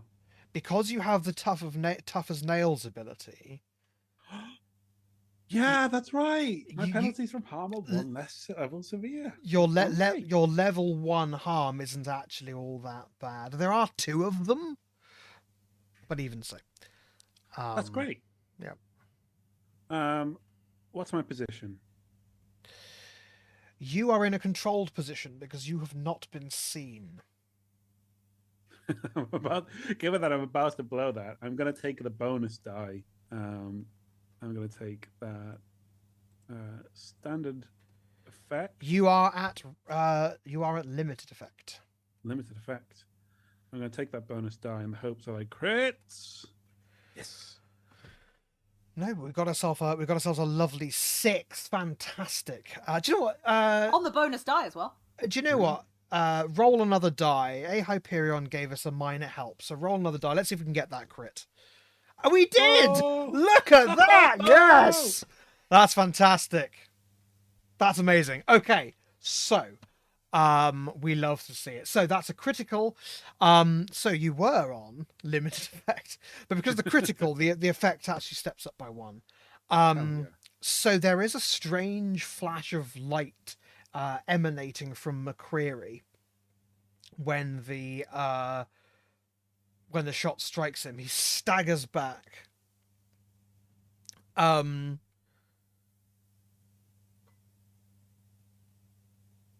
But perhaps the etheric winds that dictate the ebb and flow of magic were simply in your favor in this exact moment, because despite the magical ward that was on him, you can see him pawing at himself, and as his hand comes away, it is crimson, and he staggers backwards. He essentially half falls backwards into the cab. He's still moving and trying to scramble to get himself in, but yeah, absolutely fantastic. Check. However, the magician felt this ward breaking, and stretches out his hands, and a perfect shimmering blue bubble appears around him and the carriage. And he says to the driver, "Get back on, we're getting out of here. I don't care." He takes a quick glance. You can see McCreary is basically in the carriage. I should care to respond to this and be glad that the wizard isn't looking at me, because if it fails, Mr. Spider will feel quite embarrassed. But he is going to rummage for his papers, and sort of you can see him smoothing out the crumpled piece of paper with the spell breaker on cartridge paper, and he's going to attempt to he's going to attune to it, I guess. You essentially point the ward at the magical effect you're looking to disrupt and speak the activation phrase. Yeah. So he's going to speak the activation phrase, and he's going to basically, the way he's going to take the glyph, and he's close enough, he's going to try and push it on the bubble ward that has gone up. Oh, you're actually going to go up to it, and well, he's near it, isn't he? Absolutely. Oh no, there's no reason you shouldn't. I am going to put this at desperate position, however. Fuck. Well, I get an XP.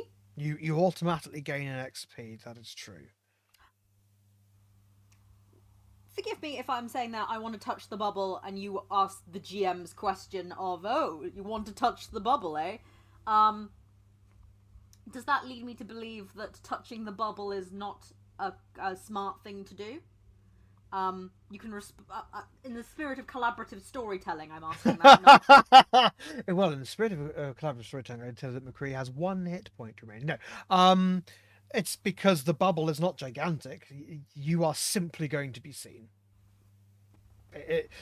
You are going to be seen, and pretty much no matter what, the magician is going to respond to you doing this. Okay, then I would like to put forward that if I don't have to do that, that I would like to make a devil's bargain. That I have to go up to the carriage to make it work, but I will do that for an extra die. Why would I give you an extra die for doing the thing you were doing anyway? How's that a devil's bargain? I won't do it now. I'm the devil, then don't. I'm the devil. I won't then. Plus, I just remembered I got 2 bonus die for it. You can't declare. You can't declare an action. Here it's difficult, and then go, "I'll still do it," for a bonus to doing it. I don't know if that's how any system works. This is a game where we negotiate. This is a negotiate game. That wasn't a negotiation. That was strong-arm daylight Don't come robbery. to me with your D&D GM railroading, autocratic. Well, I'm sorry. The dragon is simply immune to evocation spells. It says it in the character sheet. So it's +2 bonus die, was it? No, what for?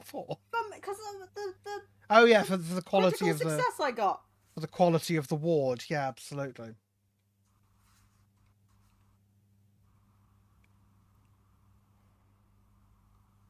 Great success. I want to note that A Hyperion has made a nightmare reference, and so we stand. Counter spell. But that's not how you spell buff. Oh no. Risky position. Standard? Limited? Standard.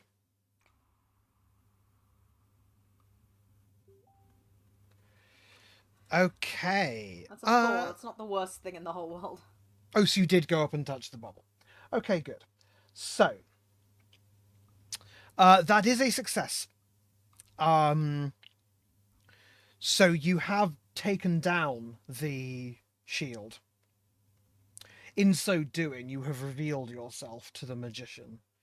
The magician lashes out with a growl and a cruel, quick gesture with his hand, and a lash of blue fire, literally a whip of blue fire, surges out from his hand, striking you. You take level 3 harm, badly burned.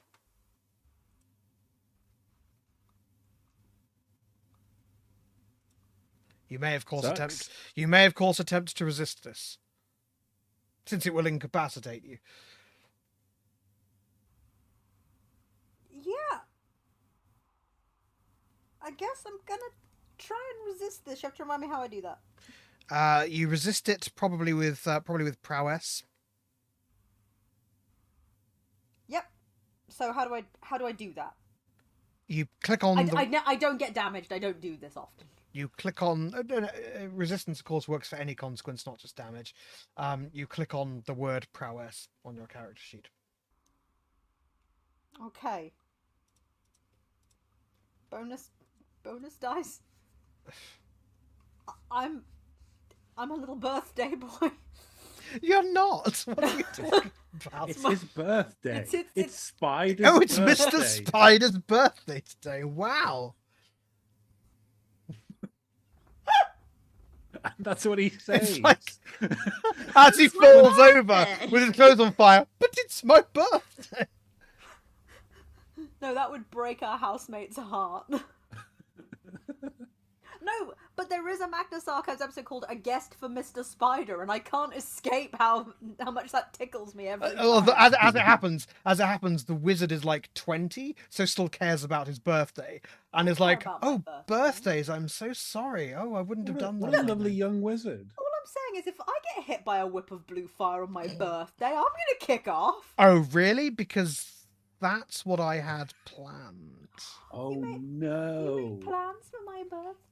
Awkward. Well, that sounds nice. Well, not anymore. Okay, so you have rolled 3. So The fucking 3! The curse of the pissing 3! you spend 3 stress, but you resist the effect. It becomes level 2 harm, burned. It's alright. That's better. Certainly you are still in the fight.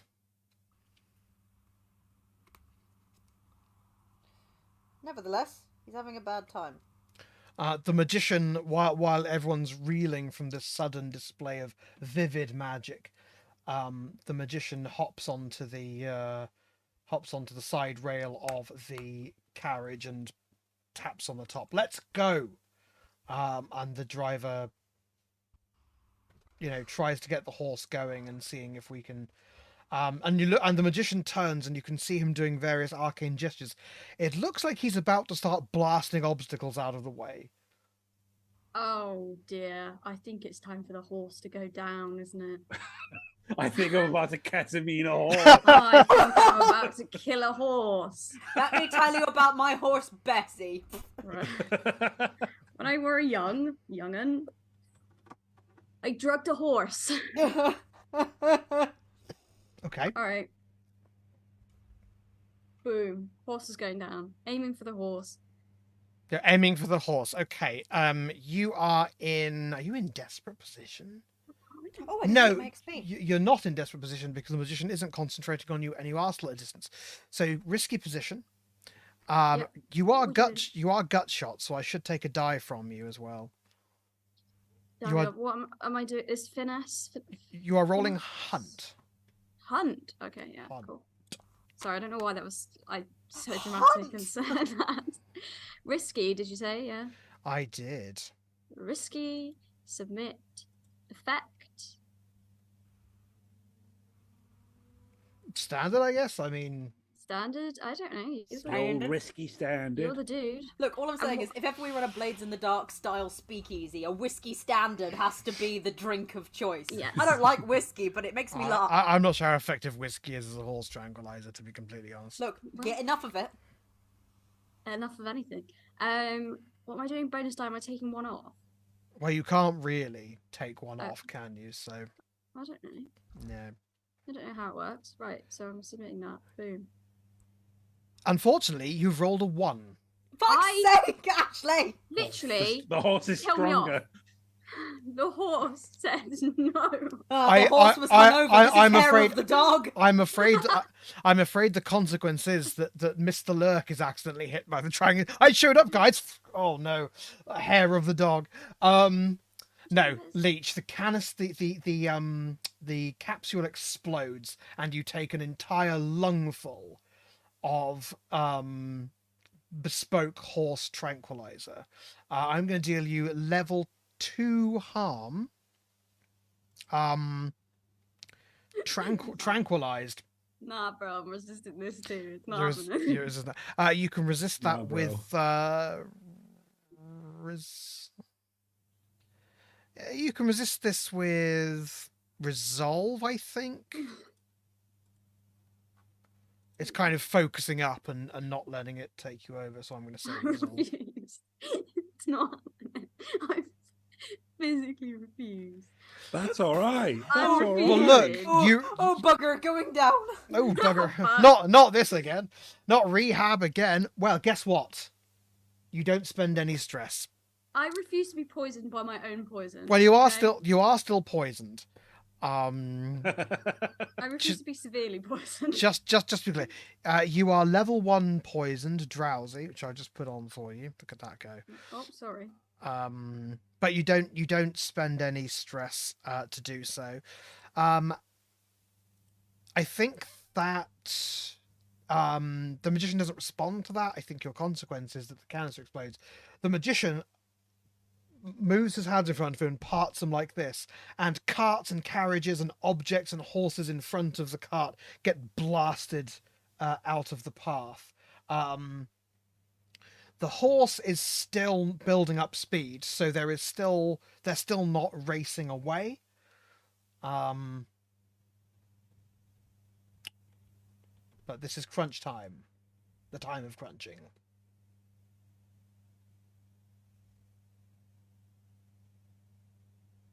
Fucking hell. Do I have any extra helps or hinders lying around? I don't think I do have any extra helps or hinders lying around. Okay. Will the mask help with not breathing it? No, you'd think so. But it didn't. It's still soggy from falling in the Oh canal. God, no! What the fuck? That was a month ago.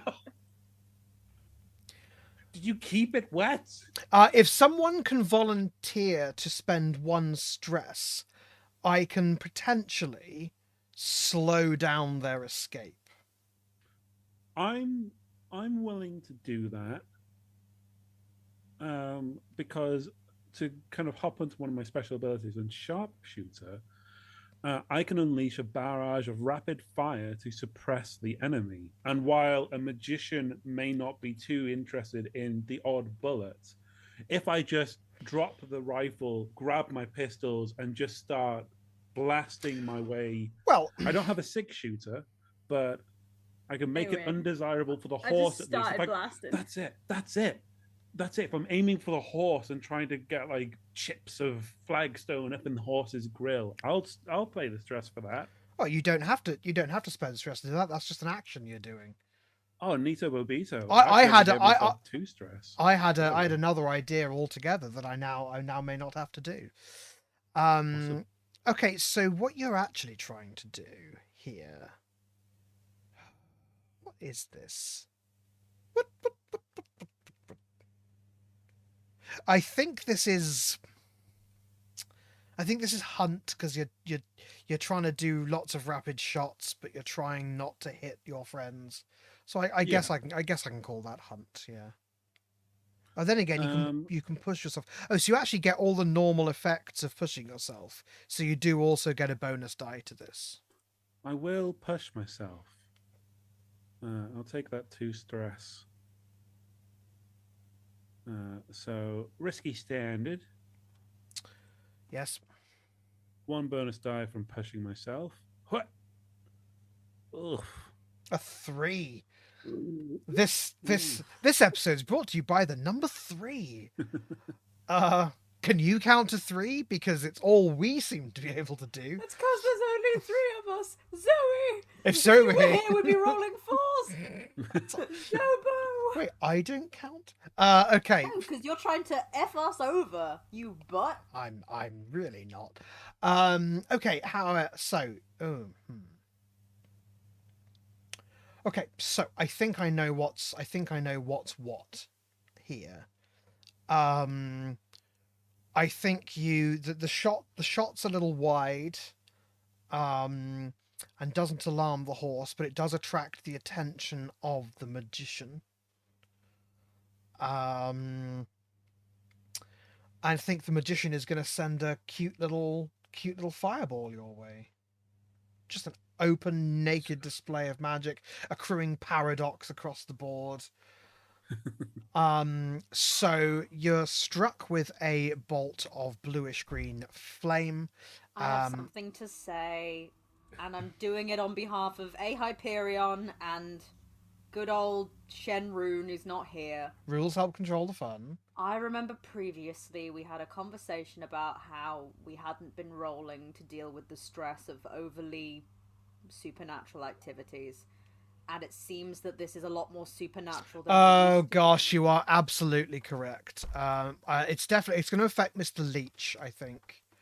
Good. Correct. As it, Wait, as it it, affects me what? Who? as it should. You have all already faced this threat before. Mr. Leech, you have never before encountered such a naked display of supernatural activity before. And it is more than your mind can bear. So, there is a choice before you. Actually, I think it is going to affect all of you. I think it's going to affect all of you because I don't think you've all I don't think we've seen experienced fireballs and stuff. such nudity, such balls out. You mean he was using magic to make himself look clothed, and now we can see his butt?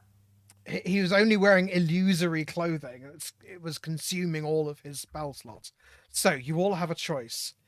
You may choose to either freeze up or flee. Or you may choose to fortify and use resolve to resist the effect.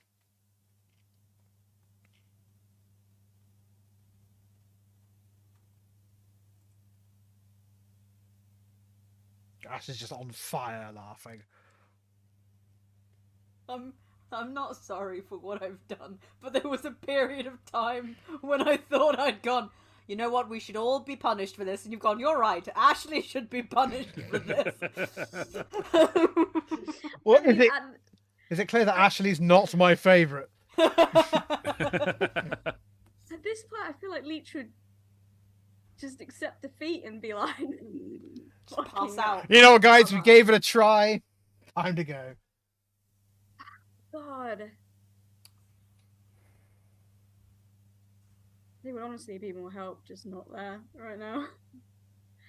Oh, You just don't want to God. take stress, you cheeky so-and-so. How much stress have I got? Oh, I can take some. Take it. I'm gonna take stress. I'm not gonna leave my pals in de-stress. So Not like last time when you fell in the canal. like last time. I fell in the Fuck canal this. and nearly died. Yeah, just show off. Okay, we're gonna take the stress. What am I doing here? Resolve.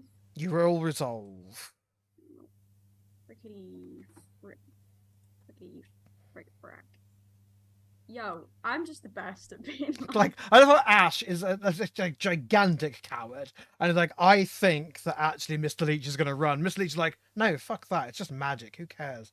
Yeah. So you fortify. It costs you no stress at all. Mr. Spider, what do you do? Okie dokie. So I am going to roll to resist because I've gotta, because I can't leave when the stuff is happening. But I'm also aware that whatever is happening is also going to be affecting good old Mr. Hound. And I'm also aware that Mr. Hound is kind of the person we need. We in haven't this situation. actually resolved Mr. Hound having a fireball thrown at him yet. Wheels within wheels. Okay. Sorry, I'm thinking. Are you going to cower or are you going to resist? I guess is the question. I'm going to resist, but also I've got a lot of spider things I need to do in the past that I'm just trying to figure. Gosh. So do them. Sorry, I took my headphones off. Give me a second. I'm always excited by spider things because they are time travel. I mean, they're not time travel, but you know. They are not time travel. Yes, but...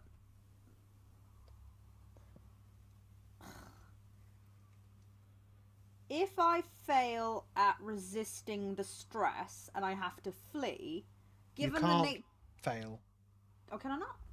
Oh. Resistance always succeeds automatically. The question is the cost of resistance, but you always succeed. How much does resistance cost? What? It costs 6 minus the height. You know this. Okay. No, I do know this. I'm just trying to figure it out. It costs potentially nothing or potentially everything. Shit. It's Blaze in the Dark, man. Wheels within wheels. Okay. Not a great design for wheels, honestly. So, we're resisting with resolve? Yes. Okie dokie.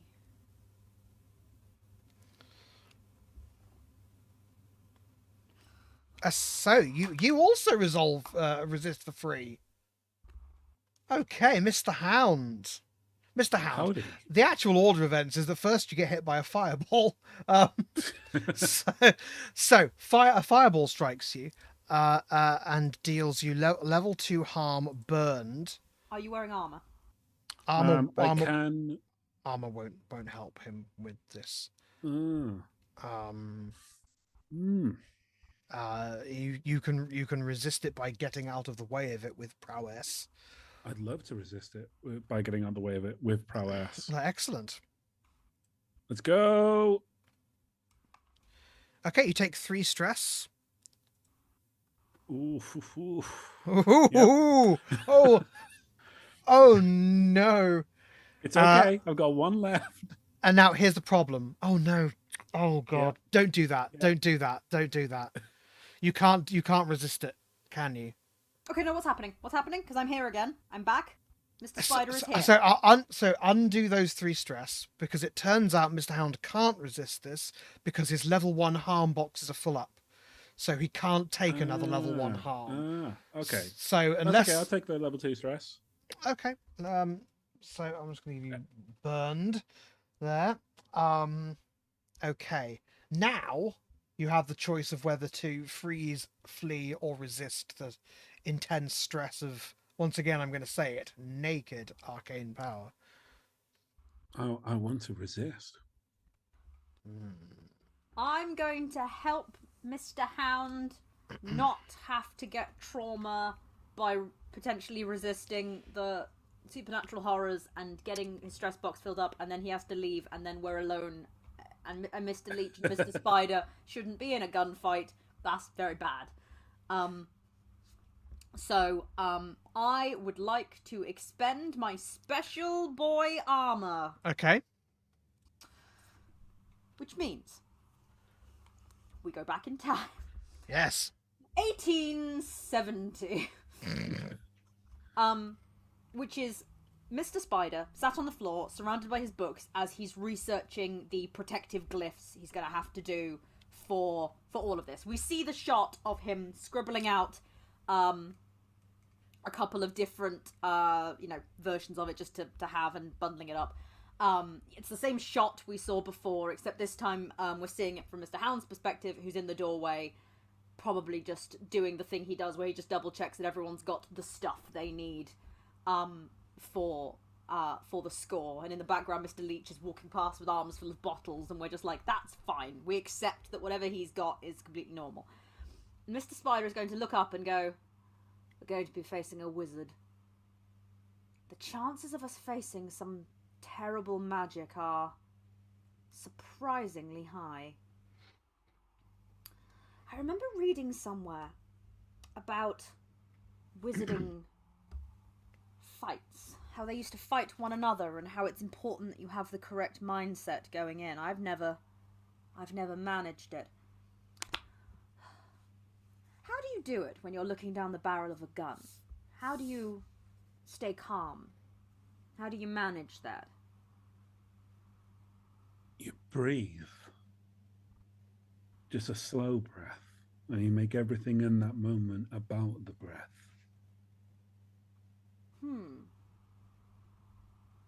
Maybe that's it. Maybe that's why I've never managed it. Not shooting a big gun, but I'm always thinking too many breaths ahead.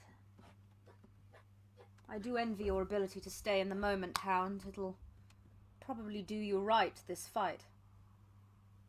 Thank you. Well, bear it in mind, I suppose. Okay, I like that. So, that just succeeds then, doesn't it? I don't think anyone has to spend anything for that to happen. Yeah, no, that's... I've spent my special... You spend plot. special armor. In which case, all three of you have, by hook and by crook, resisted the terror of magic for free. But more or less free, at least without spending any stress. So, there remains an offer on the table. If someone wants to volunteer to spend 1 stress, I can do a minor bit of assistance to buy you a little time. I'm saying it costs stress because it's functionally a flashback. I'm I can content. spend it. Okay, Leech, whatever. Yeah, I've got loads, so Oh, great. sure. Spend it then. Yeah, I'll spend it. Mr. Moneybags over here. Okay, fantastic. So we're not to know exactly what happens in the flashback. But the camera briefly cuts to Amelia, who's been watching all of this with increasing alarm, and seeing that a getaway is about to be affected, sighs and says, "All right." Closes her eyes, coughs, and the magician stumbles and falls off the carriage. Hell yeah, hell yeah. What an idiot. Can't stay in a carriage. What a dum-dum. It's not even really moving yet. Magician. Cool. Cool. He immediately shouts to the driver to stop, let me get back on. He's still not back up. The horse isn't just about to suddenly stop because it's only just gotten going. So the driver has to turn it around slightly, which means the carriage is no longer in a position to just speed off. So you've got a little bit more time. As the carriage turns around, the door had never been closed, so it swings open. You can see McCreary is lying on the floor of the carriage, just, writhing, from a shot right to the middle of the abdomen.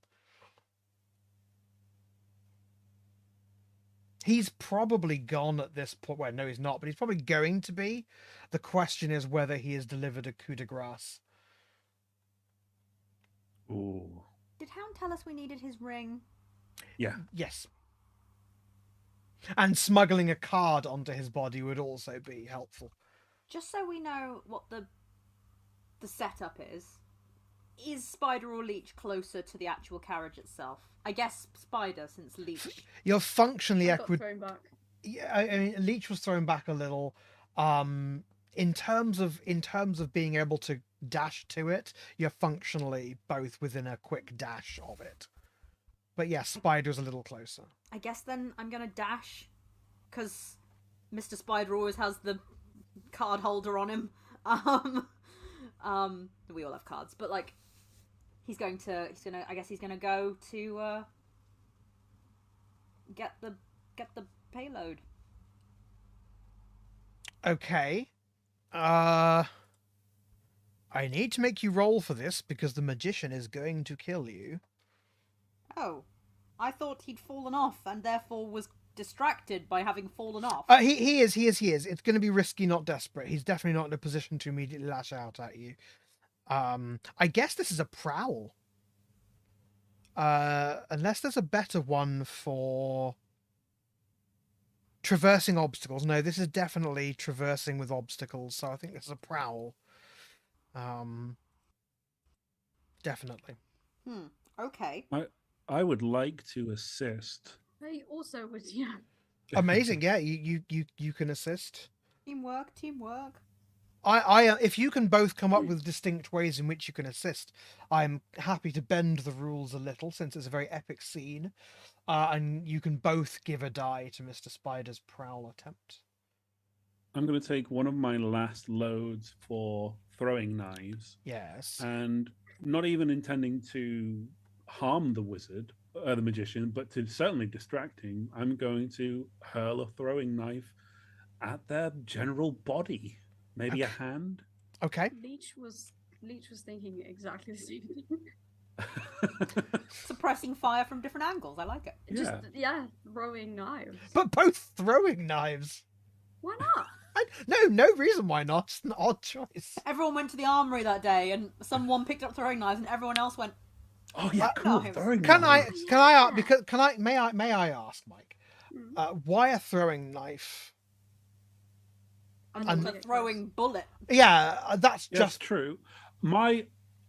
It's odd in Hound's mind. If a shield can deflect a bullet, it might be less able to deflect a knife. However, if there's been no evidence to that end, there's no reason why he would switch out for the knives. So he would still. Your first bullet encountered and shattered a magical shield. You know what? You're dead right. I'll switch. I'll keep with the pistols in that case.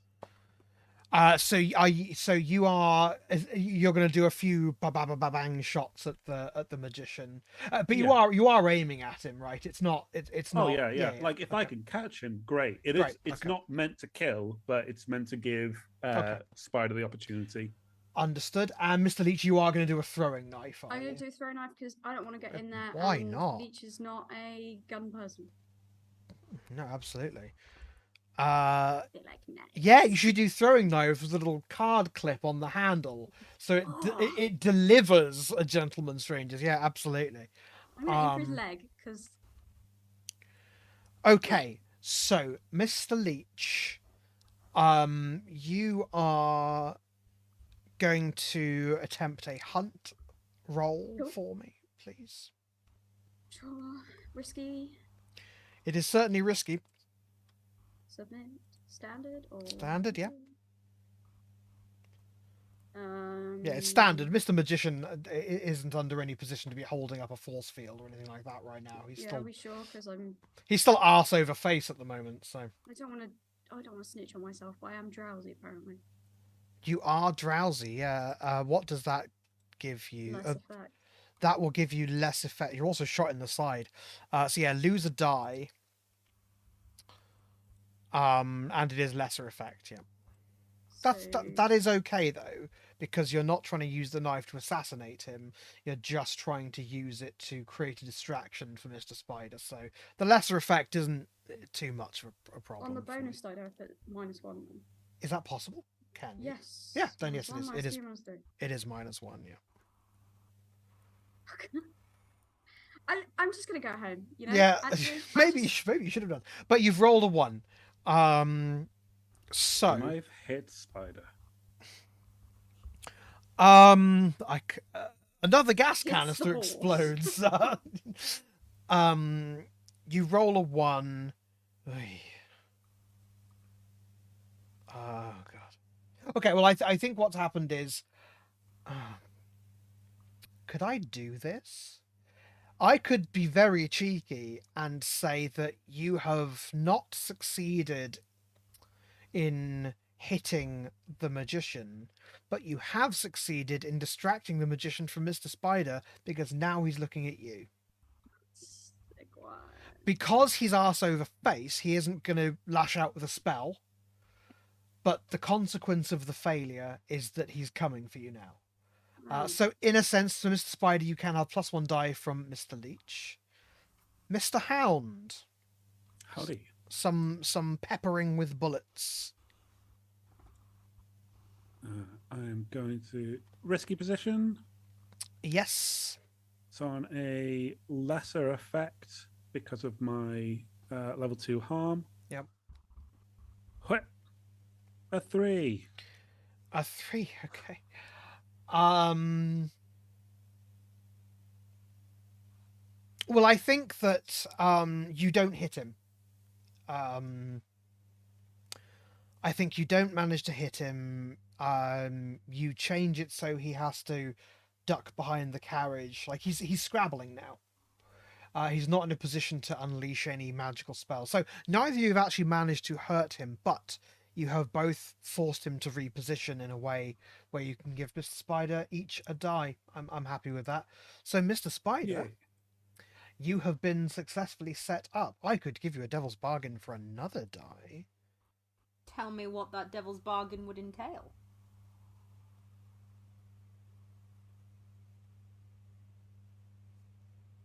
Yeah, the new nemesis is the driver, Mr. McCreary. Okay. The devil's bargain is this. I'll give you a bonus die in your attempt to get into the carriage. So this is a lot for one roll. To get into the carriage, drop a card, steal the ring and leave. What else are you doing? Are you coup de grassing? No, I'm just rifling. But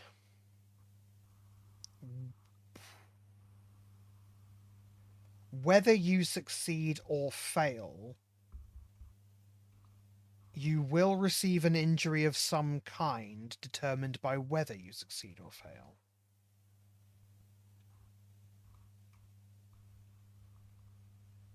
How many bonus dice am I on right now? You're on 2 bonus dice from Leech and Hound. I'm offering you a 3rd bonus die.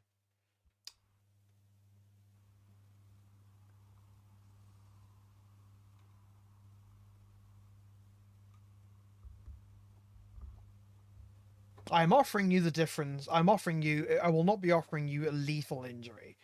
I will be offering you...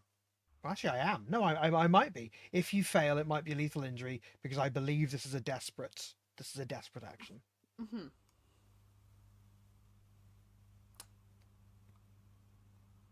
I accept. Good. But also, Mr. Spider is being supported by his good friends, the good esteemed gentlemen strangers, with prowling and skirmishing and wrecking and all that kind of nonsense. That's not Mr. Spider's style, because Mr. Spider is a smart boy.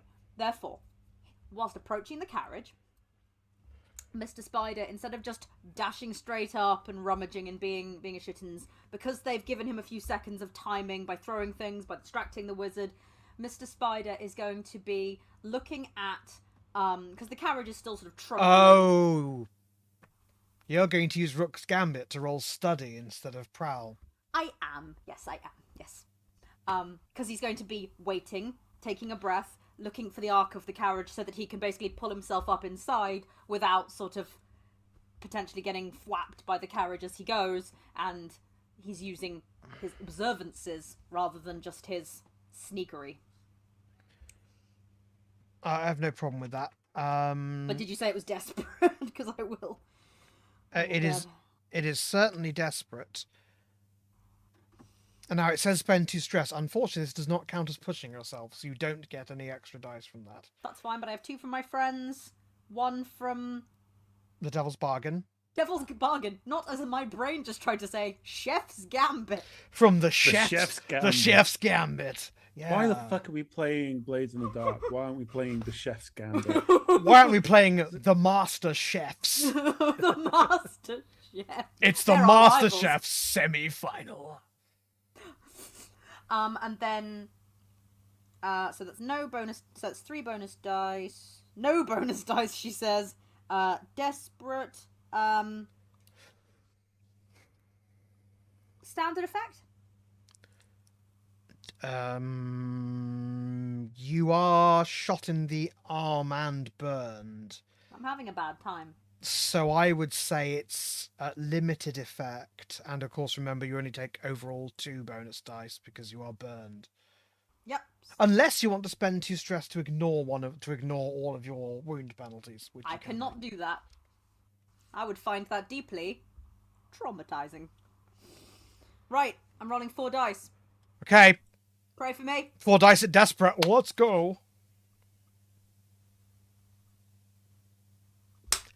All Hey, right. look at that. Motherfucker! That's a good roll. We got a 5. That's fantastic. For the So, audience at home, I got 4, 3, 4, 5. yeah, that's brilliant. Okay, so you are Who's the master chef now? you assess the positions that everyone's in, and you use that to inform your sneaking. You can tell without any real medical training at all, McCreary will not be reaching his destination. He is going to have a miserable couple of hours, but that's all he's ever going to have. The amount of pity you, Mr. Spider, feels, I will let you judge, but this has not been clean.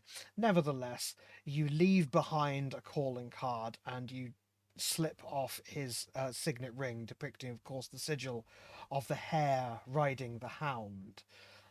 And you can hear him breathing really roughly, blood in his throat, all this sort of stuff. But you realize that's not him trying to breathe. That's him trying to laugh. And he goes, get fucked. And Mr. Leech, you hear an enormous bang from inside the carriage as Mr. Spider, you have been shot point blank with this brutal snub-nosed monstrosity that Seamus McCreary carries around with him. I am, because you succeeded, I'm going to deal you not level 4 harm, which is what you'd have taken if you'd failed, but level 3 harm, which is holes in you. There's just holes in you. You can attempt to resist this if you please. Oh, well, it's up to you. Nah, you just see what has happened is that Mr. Spider just ragdolls out of the side of the carriage into the street. The horse is startled by this noise. This is as much as the horse can take. This fills the horse's stress meter. It takes a level of trauma and nopes its way straight out. The magician is not on the carriage. The magician looks at you with this open. I mean, your entire thorax is just scarlet. It's not even clear if we know out of character, but just to be clear, Leech, even with your expertise, the last time you saw wounds like this was in Spain. The last time you saw wounds like this, it was when someone used grape shot on a battalion of British Grenadiers. I mean, you're not even sure if Mr. Spider is still alive. The magician looks down at this, realizes that his job isn't to kill you three, it's to protect McCreary. He puts out a hand, and a cross between a rope and like a series of strands of like spider silk glistening with blue light surge out of his fingers, and Spider-Man like grab him onto the carriage, and he pulls himself onto it. The carriage drives away, and there is a considerable commotion. I think that this is the kind of thing where we can zoom out a little, fade to black a little. Obviously, Mr. Spider's grievous wound. There's a couple of police constables. They rush over to see what's going on. Amelia's there. Amelia's got quite a cool head on her, and she essentially gaslights the police constables into this guy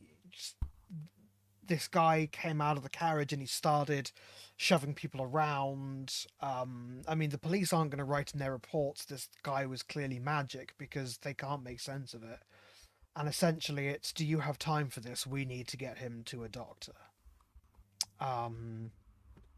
And so, Mr. Spider, you're carried off. Mr. Leech is essentially tearing up Mr. Spider's coat and wrapping it as tightly as he can around my jacket, my opera jacket. Why would I around wear his my waist. opera jacket? It's the daytime. You're a gentleman stranger. Who knows why you do what you do? And we sort of fade out. Before we do consequences, I think we could all probably use a cup of tea. I certainly could. So it's 20 past. We're going to say half past. We'll be back a little later than that in all likelihood. As we fade to the cup of tea, I just want to say, because I know we're going to come back in with the consequences, the fallout of what's going on. I like the idea that since Hound almost certainly melted back into the crowd because he'll deal with this later, Leech has gone to check on Mr. Spider. But Mr. Spider, who is only like basically on the verge of consciousness, is not looking at Leech or Amelia or the cops or anything like that. He's looking at someone that no one can see, and is looking kind of deliriously like, I'm still alive. That's weird. But he is almost certainly looking at Mr. Slide while he's doing it. Yeah, so brilliant. We love that. We love to see some haunted boy. Wow, what are you going to do with your downtime? Jesus Christ. So we'll be back after half past.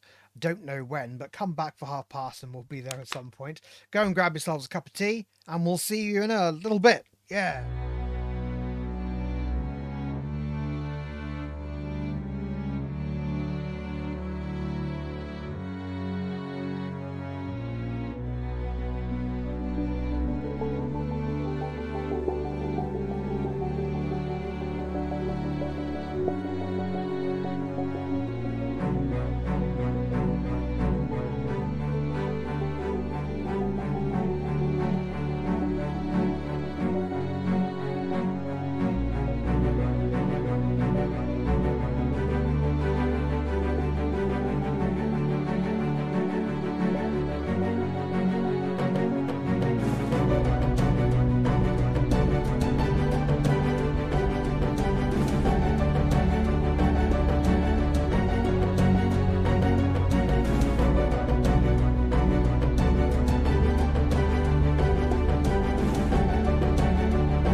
So, after Amelia assures the police that they're just normal men, I knew I'd Just break. innocent man. I knew I'd break Izzy. I knew it. We're just innocent gentlemen. Ladies and gentlemen, after convincing the police that honestly, what they're going to write in their report, a wizard showed up. So, payoff and downtime. This is going to be quite an intense payoff and downtime. So you paid 1 coin from what McAlliskey gave you, and you go and you do the ritual of, we understand, look, let's just pay to end this. So the gentlemen strangers, the crew, has earned 4 coin. Now the crew vaults can only handle 3 more coin. So I guess Mr. Hound, you may as well keep the I don't know where Mr. Hound has gone. Well, you may as well keep the excess one since the vaults can't take it. The good news is though, Oh, your my vaults video. have your Oh. vaults. Yeah, you've just gone. I'm here. Sorry. But the good news is your vaults have 8 coin in them now. Which is a lot of cash. Now, we need to talk about heat, unfortunately. I mean, from who? McCreary? He's dead. Yeah, I imagine the cops have a problem. That's it. Okay, so here's what happens. You left a calling card behind and a body. Yeah. And it was a loud job. So, no fewer than... Loud and chaotic for... This is 9 heat. Ah. The good news is you actually have 0 heat, because 9 is the exact amount required to fill your heat bar and increase your wanted level. You have now wanted. See? You now have a wanted level of 3. Worked out. We've got no heat. You are getting into the territory of people are going to talk about giving you the rope if they catch you. That's the kind of scale of punishment that you're That's at. nice. We always need more rope. Yeah, quality rope. Why not? Now you the war is over, so you actually go back to being tier 1 with weak tier. Weak hold. But you actually get 6 reputation, which fills it up with 4 to spare. So you are now tier 1 with stronghold. That means that should you ever find yourself at war again, you won't be knocked down a tier. You are now firmly a tier 1 organization. You have established yourself pretty much permanently in the London scene. You are presently you've gone from being at a -3 relationship with the McCreary outfit to being a neutral stance, because McAlliskey has upheld his word. You're not popular, but that's fine. Crew experience. Let's start with crew experience. Did the crew interfere with supernatural operations or destroy a monster? Well, you didn't actually kill the magician, but do we think McCreary counts enough? I think we interfered I pretty think we heavily interfered. with supernatural activities. Well, that's fine. I mean, he certainly did. Did you contend with challenges above your current state? I think that's fairly. So that levels you up. Did you bolster your crew's reputation of either being mysterious or honourable? No. No. we did not. Did you express the goals, drives, inner conflict, or essential nature of the crew? Yeah, I'd say so. Okay. We fucked up dark forces of the area, and Well, did we fuck him up or did we get fucked up? That's the real question. we fucked up. Two and of you we found out. 2 of you We walked fucked away. around. 2 of you walked away. 1 of you will one day walk again. That's better than McCreary. McCreary got a really unpleasant end. I'm but kind of. I think good for him shooting Mr. Spider. To be honest, the truth is, the thing with McCreary is, I'm glad he got a last word in. I just wish it had been Hound. I think that would have made him feel better. You know. I mean, Mr. Hound. It would. Oh, you mean it wish he'd shot Hound? Well, Mr. Hound's far too clever for that. Hey.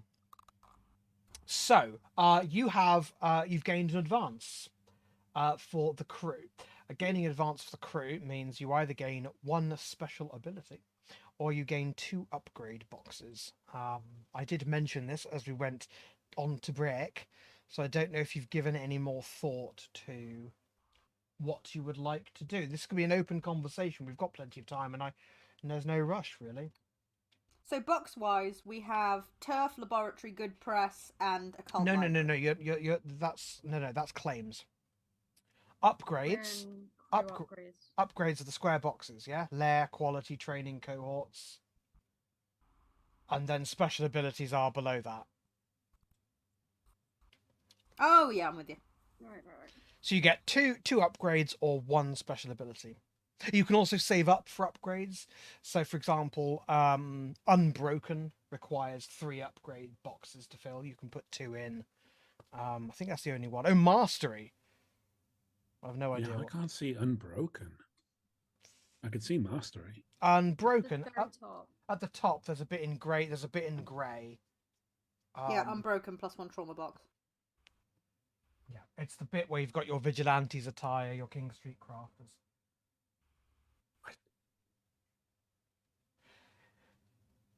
Right under strangers. Yeah, I don't know why that's not visible for you.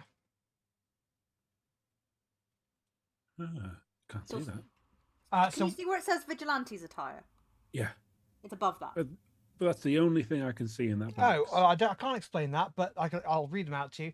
You've got Unbroken, which gives everyone in the crew an extra trauma box. Vigilante attire and King Street crafters you've already got. Irregulars, which gives all of your experts, which in this case is Amelia, +1 die to gather information.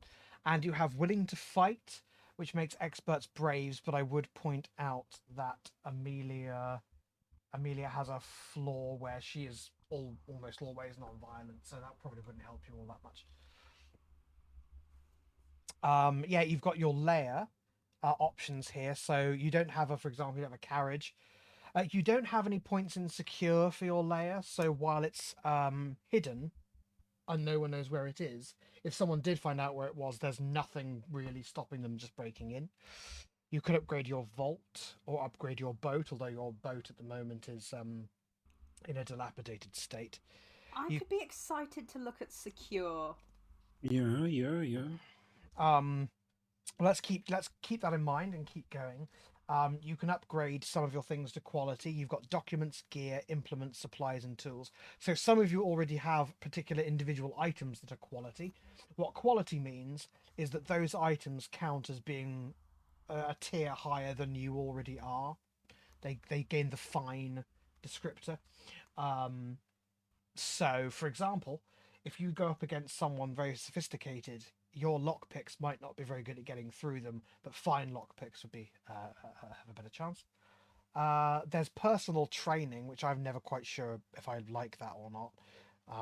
It does the same thing the other trainings do, but for your personal XP track. Let's talk about special abilities. You get one of these if you don't choose to take any upgrades. You can take Thorn in your side.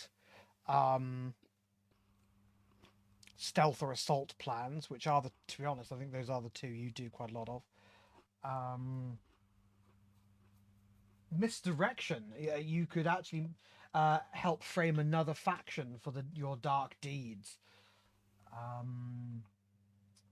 Uncanny Preparation as another spidery one, gives you bonuses on desperate actions. Moral Compass, potentially useful for vigilantes because it gives you an additional XP trigger when you do an obligation. Favors lets you spend rep and get a contact to help you. What's happening? Oh, You're not muted, Izzy. We heard every snap and crunch of that. Every gory detail of that was revealed to us. Just having a biscuit. Yeah. We all had it with you. Biscuit. For an auditory factor. Just a cheeky biscuit. Yum, yum. So yeah, what are you thinking? You were looking at upgrades, were you? Yes. I think like secure might be a good idea. secure's good. I want to have a look at this thorn in your side thing. Yeah, thorn in your side. So when I do an engagement roll, it's not just an engagement roll. I think this would apply throughout the score, but starting with the engagement roll, if you go up against someone of a higher tier than you lose a die on engagement. This would make that less likely. In fact, you'll make it more likely to give you a die because you also gain a die if you're a higher tier. At the moment, you're not really a higher tier than anyone. But with this, you'll start being a higher tier than some organizations. And as I say, I think it's supposed to apply throughout the entire score. I like that. I gotta admit, I like that. It would, for example, it would have meant, for example, that in this particular score, you would have had slightly fewer times when the position would have been desperate, or slightly fewer times when the effect would have been limited. So it has that kind of impact. And I think with the Gentleman Strangers, you always have to remember that, unlike, say, accrue from the main rulebook, where you are expected to have huge criminal gangs at your beck and call. As vigilantes, you're probably never really going to be a gigantic gang, so being able to punch above your weight is something that's worth thinking about, because you're not unlikely to be able to call in an entire army of reinforcements.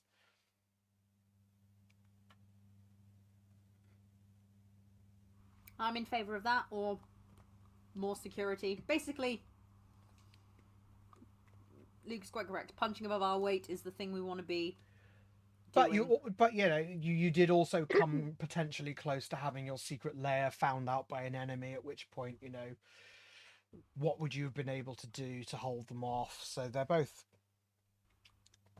It's all good. Well, we're not at war anymore, are we? So No? No. people finding But our lair is not an issue at the moment.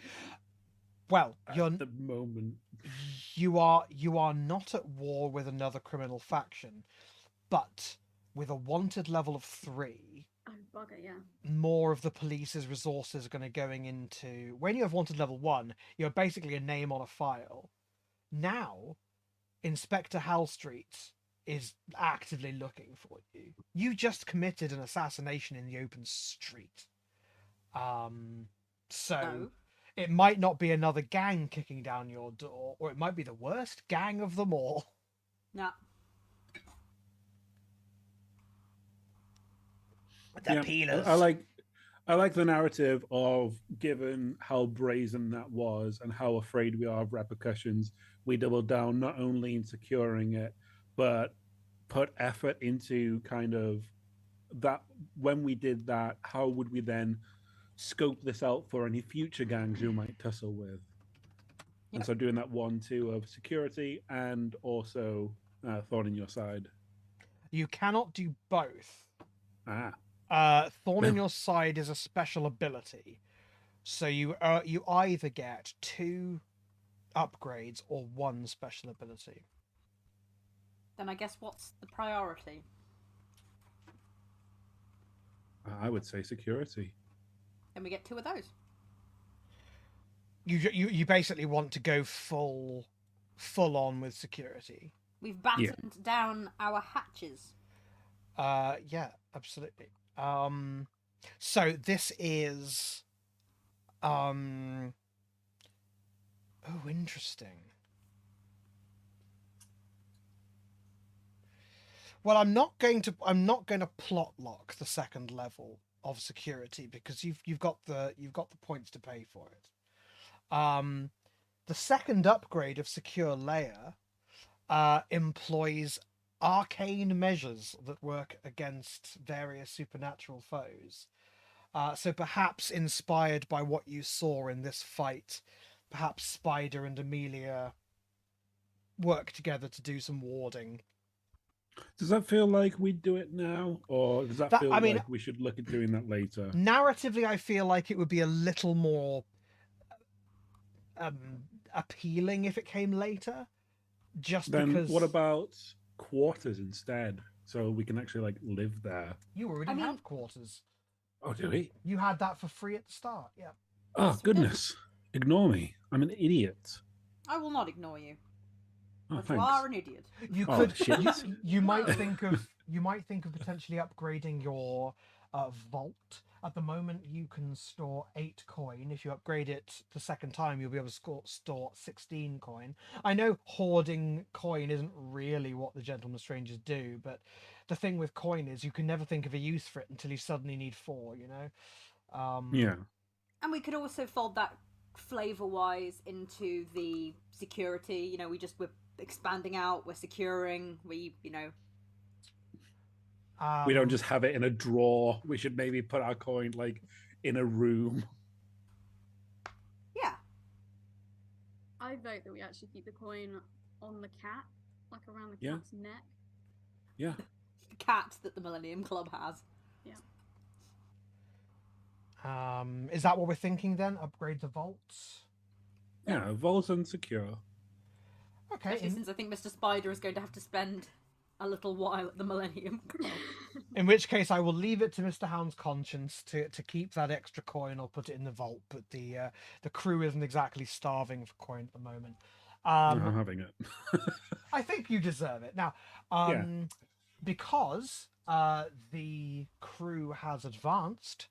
If you all go onto your own character sheets, you'll see a section. You will see a section that lists your coin and your stash. Congratulations, you have all gained +3 stash. Including Mr. Lurk. I will do that for Zoe now. Oh, I'm nearly at 1 row of stash. Perfect. I don't know what that means.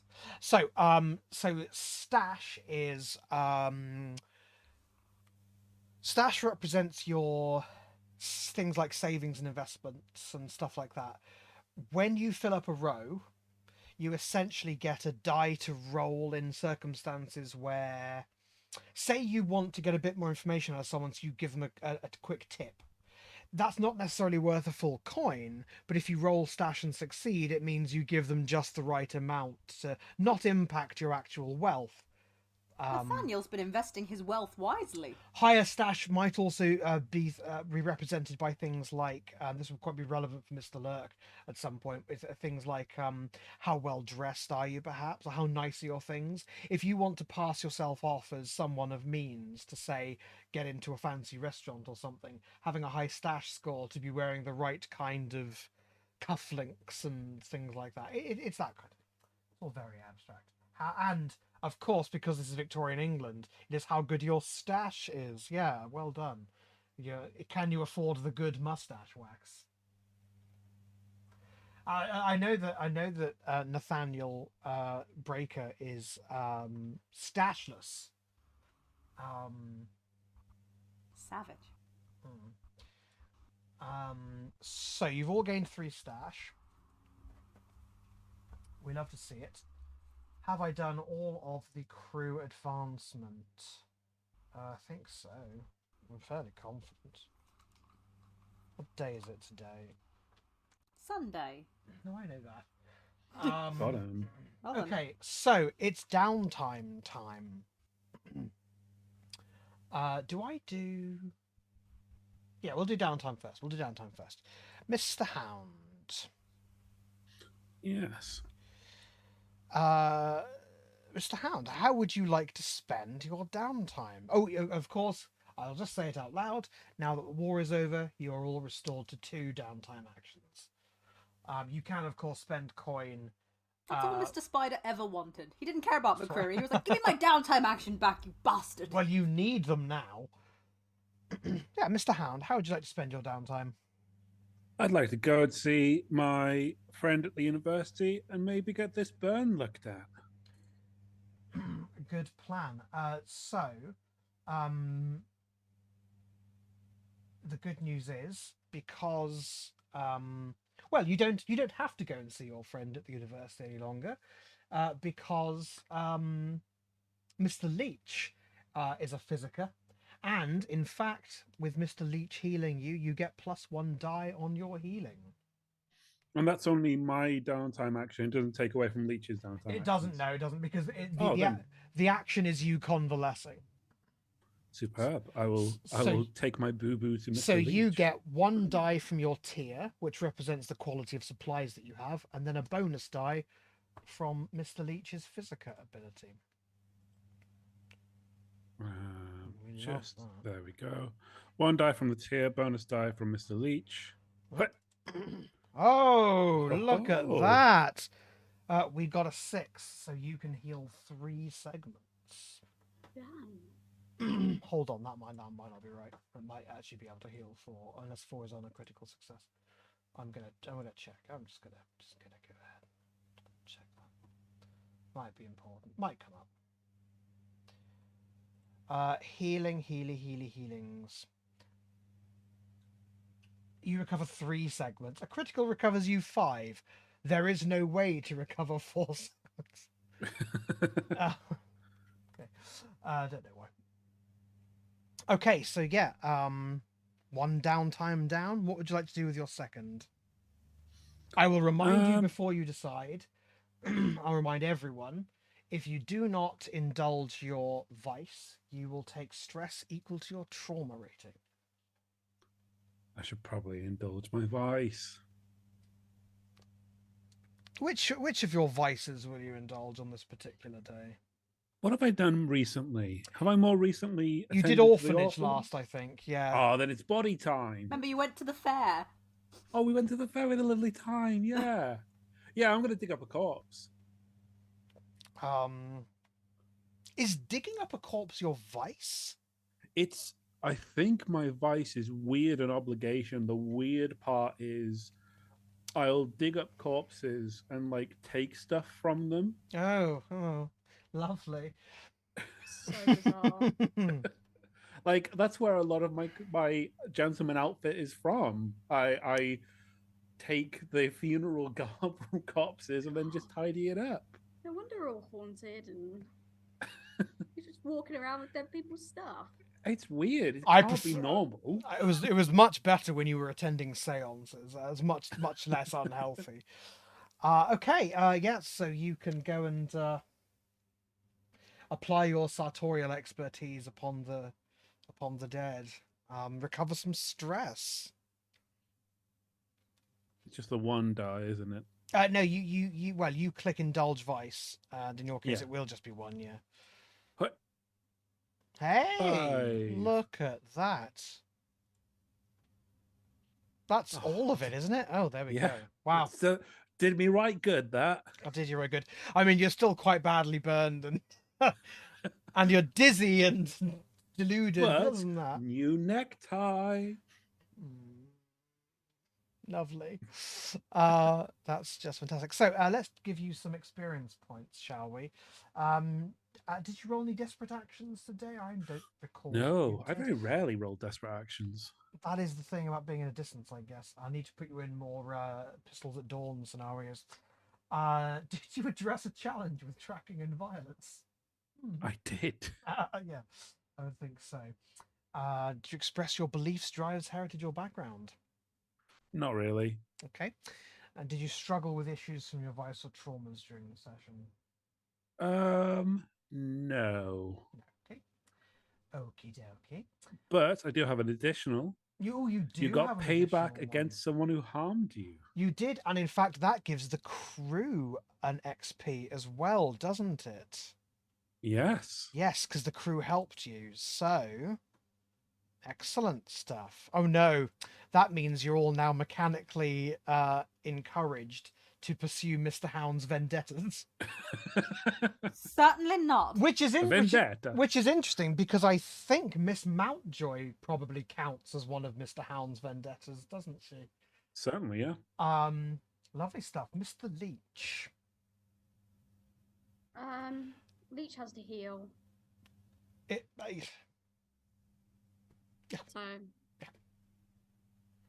Yeah, so you roll healing and you get 2 dice for it. woohoo! Submit. 4. Look at that, you recover 2 segments. I only have 1. Well, in that case, you fill the clock, and Yep. what In which that case you overheal, and You- now you you are, are now addicted. immortal. I'm drowsy and shot in the side, so I don't know. Does that do? So what happens is all of your harms downgrade by 1. So drowsy disappears. Yeah. Shot in the side, I'm just going to go with Ouch. bullet wound as a level 1. So you filled your clock, but you've got 1 left over. So that will carry on should you decide to do more healing at some point for getting rid of that last bullet wound. Awesome. What would you like to do with your second downtime action? Honestly, I don't know. I always feel at moments like these I should figure out a way of showing the character sheets to the audience, but the truth of the matter is I don't know an elegant way of doing it. I'm not sure. So if you don't, if you don't indulge in your vice, Yeah. what? You will take stress equal to your trauma, so in your case you'll take 1 stress. Now you have 3 stress. So you might decide you don't want to indulge your vice because you can overindulge, That's what I was worried about. and you so don't I want think I'm- you don't want to do that. So I think I'm just gonna take the stress and go for it. And then I do have these. you've got a lot of potential. Yeah, what I have on my thing. Unscrambling the Star of Silver notes. Yes. So you actually got another one as well because you've Yeah, I got thought I had another one. an 8.1 for the Karnak formula. Yeah. So you've got unscrambling the Star of Silver notes you have to do before you start trying to manufacture Star of Silver. Yeah. And you've got the Karnak formula, which has been it's been translated for you, but because it's written in such a higgledy-piggledy way, you have to make sense of it. I'm not I sure think- that's sorry, I don't think that's an 8-point. I think that's just a 6-point clock. I don't see why that would be. I'm not even sure why that would be. I think that's a 4-point clock because it's in English. It's just not well organized. It's not like yeah. I'm gonna try and give that a go. Okay. So that's usually a study. Study. Yep. Control. Yeah. Yep. Controlled Yeah. standard. Standard. Okay. Something. 4. Great. So you fill in 2 segments. You're halfway to sensibly arranging the Karnak formula. Awesome. How exciting.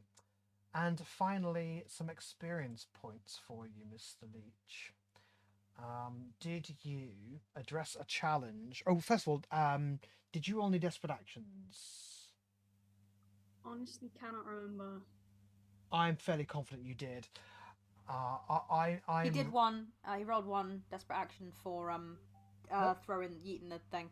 Oh, in which Oh my case, God. you gain an experience point in insight Ooh. automatically for doing that.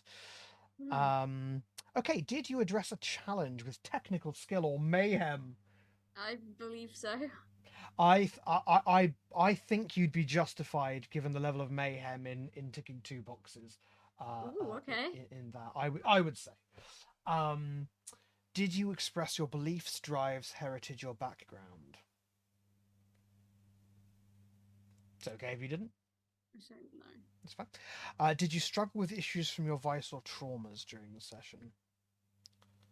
Don't think so, did you?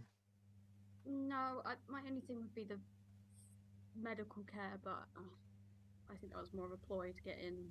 rather than Yeah, anything else, so. probably. Okie dokie then, Mr. Spider. Downtime time. Mr. Spider, who has a level 3 harm, a level 2 harm, and a level 1 harm, and has all but one stress box filled. Yeah. Mr. Spider is rushed to some quarters at the Millennium Club where he has to stay for some time. So I think we will open with healing. It's not a If- bad plan. Leech could render some assistance. Absolutely. So that's just rolling healing with a bonus die. You roll healing and you just picked how many dice you've got, which is 2 in your case. Is that with the bonus?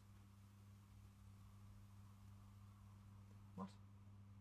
Is it 2 or is it 3? It's 1 for your tier and 1 because Leech has gives everyone +1. This was why I was asking. What roll we? 5. Ooh. Good. So you fill in 2 segments. Okay. Nope. I've just filled in all the segments. That's how that works. Whoops, I slipped. I healed. Whoopsie. Then I should like to heal again because I gotta get rid of some of this. Well, you have to get rid of the level 3 or you can't do anything. Yeah. Can I still?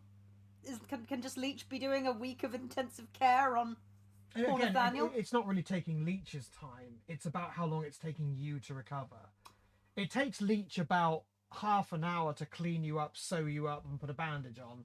It's how long it takes your body to do anything.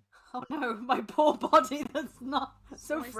Most people who receive a bullet directly to the stomach do not get a chance to recover, so you're quite lucky in this regard. Yeah, I think 2 of us now. We've both been shot in the side. At the very least, I didn't go into the canal. I think it's very impressive that when I shot you, you didn't tick that you had any armor on. Fucking hell! Did you call me a bastard? I'm not the one who forgot that armor is a thing. I had loads to spare. You too. In fact, you've taken no load at all. Yeah. And I even said to Michael, I even said, have you got armor? You could have had heavy armor on. You could have had a whole ass breastplate on underneath your... This is how we learn. School day. Mr. Hound standing over Spider, writhing in pain. Well, this is how we learn. Leech is stitching him up. Amelia is, making sure he's got some water, a cup of tea, and Mr. Because I'm looking at your name on Zoom. I don't remember names quickly. You know this about me. Mr. Hound stands there in the door and goes, surprised you didn't take the breastplate. I'm just like, go away. Yeah. So, okay, yeah, give us some healing. Roll number 5. Oh, perfect. So you fill up the clock. Oh. So what does that mean? You've healed, so everything moves down 1. So your shot in the arm is gone. Okay. I'm going to turn level 2 burned into level 1 singed. And I'm going to turn level 3 blam blam blam into level 2 gut shot. Into level 2 blam blam. You know what? You're right. That's dumb. That's dumb. We're stupid. And then presumably it's down to level 1 blam. Yeah. Okay. How are you feeling today? Bit blam.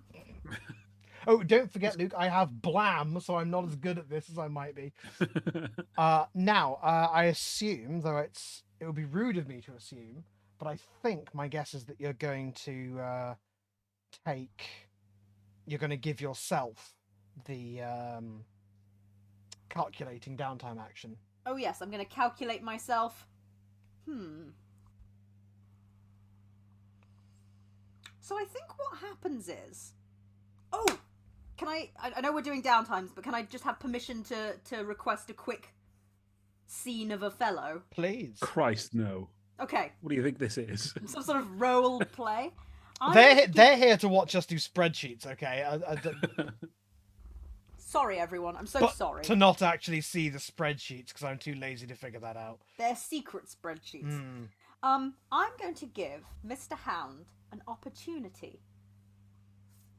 Because Mr. Spider is, I imagine, even with the fact that he did quite well this downtime in healing a full clock,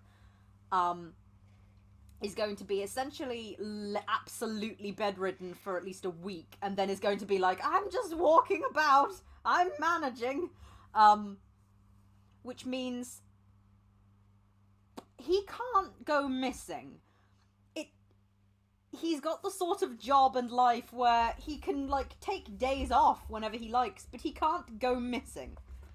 So Mr. Spider is going to give Mr. Hound a letter to deliver, but whether you snoop or ask more questions beyond the instruction of, here's this letter, please take it to this address and give it to such and such, is entirely up to you.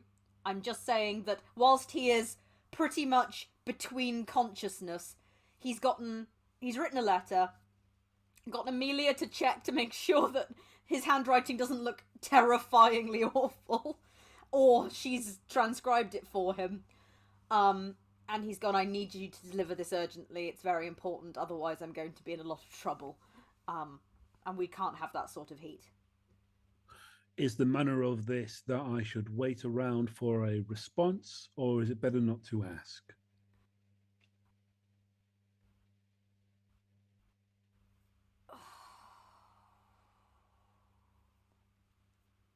I am your obliging servant. I will do either. You may need to wait for a response. Then wait I shall. Thank you. So what's this letter? Is this to work?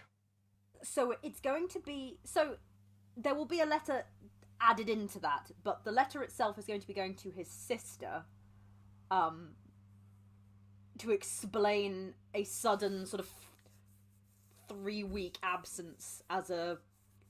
he's Bunburying. He's going to have a good friend who has suddenly become very ill in Scotland. Do you give Mr. Hound your sister's home or work address? Work. So, Mr. Hound,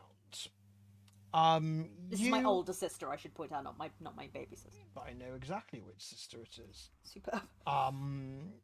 So you are given a London address. It is for an architectural firm, or a hybrid architectural and construction firm. And when you go, you can see there's not much of a hospitality side to this office. It's very much, hello, yes, this is the one front desk, but you can see all of the various drawing boards and so forth. What you can actually see is quite a lot of they've got a notice board, and the notice board is very proudly advertising the fact that this particular firm has been commissioned to do a lot of structural work on basically a lot of churches in London are very dilapidated. So what you can see is pictures of lots of designs for how to keep the look of the old churches but make them structurally modern. So everything in this workshop is drawings of steeples and things like that. And you deliver the letter to a young lady behind the desk. Did Mr. Spider, did you give an address at which you can be reached by your sister? So it's Mr. Spider. He almost certainly has, at the very least, a P.O. box somewhere. If only just for his shenanigans. So I think it will be... He'll scribble down, like, you can forward letters to my P.O. box here, but you are currently speaking to something vague, like my man in London who's shut up my flat for me. So what a trustworthy figure. Okay. Yeah. So essentially, all you really get, Mr. Hound, is oh goodness, thank you. Yes, sorry. Here you are. She sort of hands you a shilling by way of a tip. Thank you very much. But does not give you a message in return. Right, you are. On your way back. On your way back, you still, you're still not. Your senses are still sort of befuddled. Everything's just very difficult, and you bump into someone. And you go full on ass to the floor. He helps you up. It's this older guy. Really grizzled. And he could be 60, he could be 100. It's really not clear. But he pulls you up and he takes your arm close to the other and he pulls you right up close. And he can't possibly say this, but in the moment with your dazed senses, you're fairly sure he says, "Storm's coming, Anwar. What are you going to do about it?" Be a moment of confusion. Excuse me? You're all right there, mate. Watch where you go. Yeah, right. Sorry about that. And he goes off down the road. I will look vaguely troubled and head back. But given that, I keep meticulous notes of any time any other member of the player party slips up and uses a name, because Mr. Spider is pathologic and can't escape this. Did you keep note of any names of people you did dealings with at this place? Only because they will be relevant to the life of Mr. Spider. Anwar is more about keeping faces and locations in mind more than names, because ultimately he's not going to have much luck in tracking someone down by name. His methods are much more clandestine. Then I think it is only fair and reasonable that Anwar will definitely notice this woman he spoke to has Mr. Spider's absolute, like, ski slope straight nose. Like, it is... She's quite serious, and it's almost uncanny. Once I'm back, I will say, I'll head into your room, just give you the idea. Message has been delivered. She said she'll write back. Amelia might have to check the box. Thank you. I trust there were no complications. Not complication, no. Just an odd occurrence. Odd?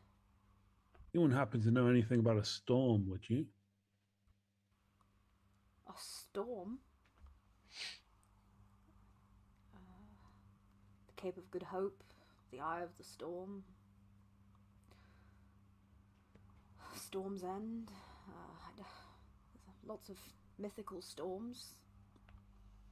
Someone grabbed me, spoke of it, said my name, and then a second later, it was like they didn't say anything, like something else was speaking through him in that moment. I don't suppose you've read about anything like that? Not the idea of a storm coming. How desperately unsettling. How much of a condition are you to read?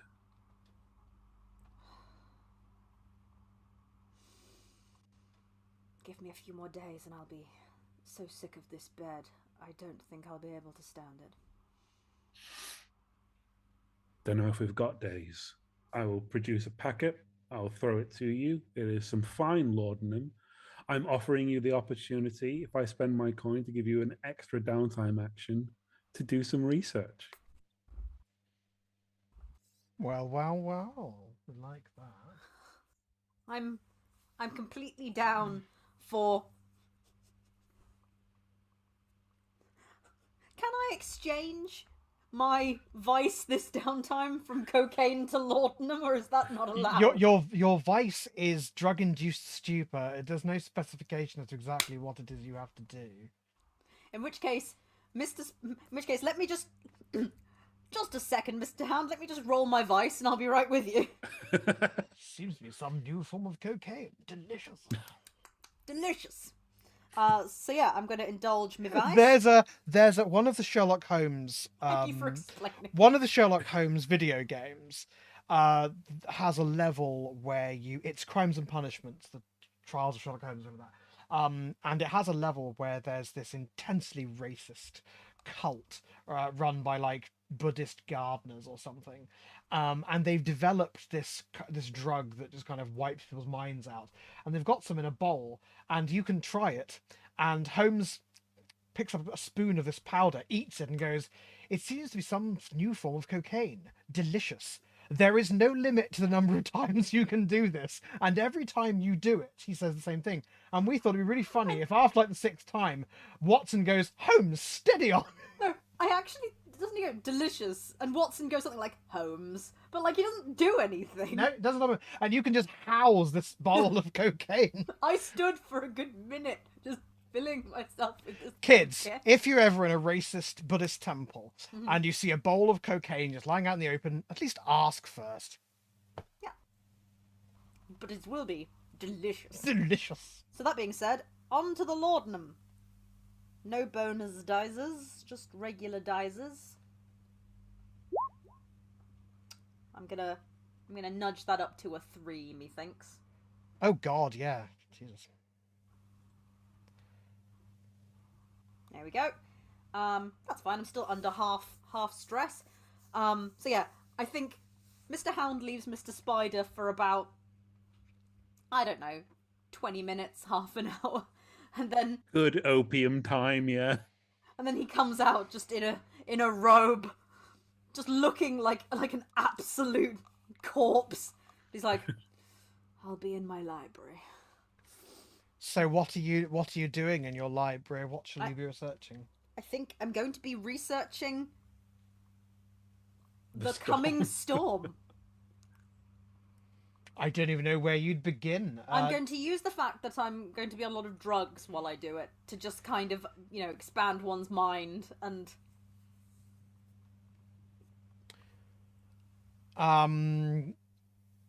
Where are you going to start then? I mean, what are you going to start in folklore? Are you going to start in geography? I think I'm going to be looking at folklore and any magical texts that refer to, like, storms or weather. Okay. Because then that's the thing. give me a good old-fashioned study roll. Oh my god, 'tis study time. Love it. Good.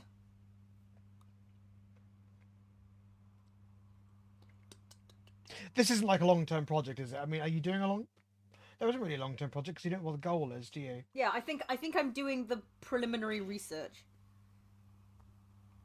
But you're looking in storms and magic. That's Storms and magic. Okay, I'm on it. I've got it. I live there. It's a 5. It's a 5. Okay. So weather magic.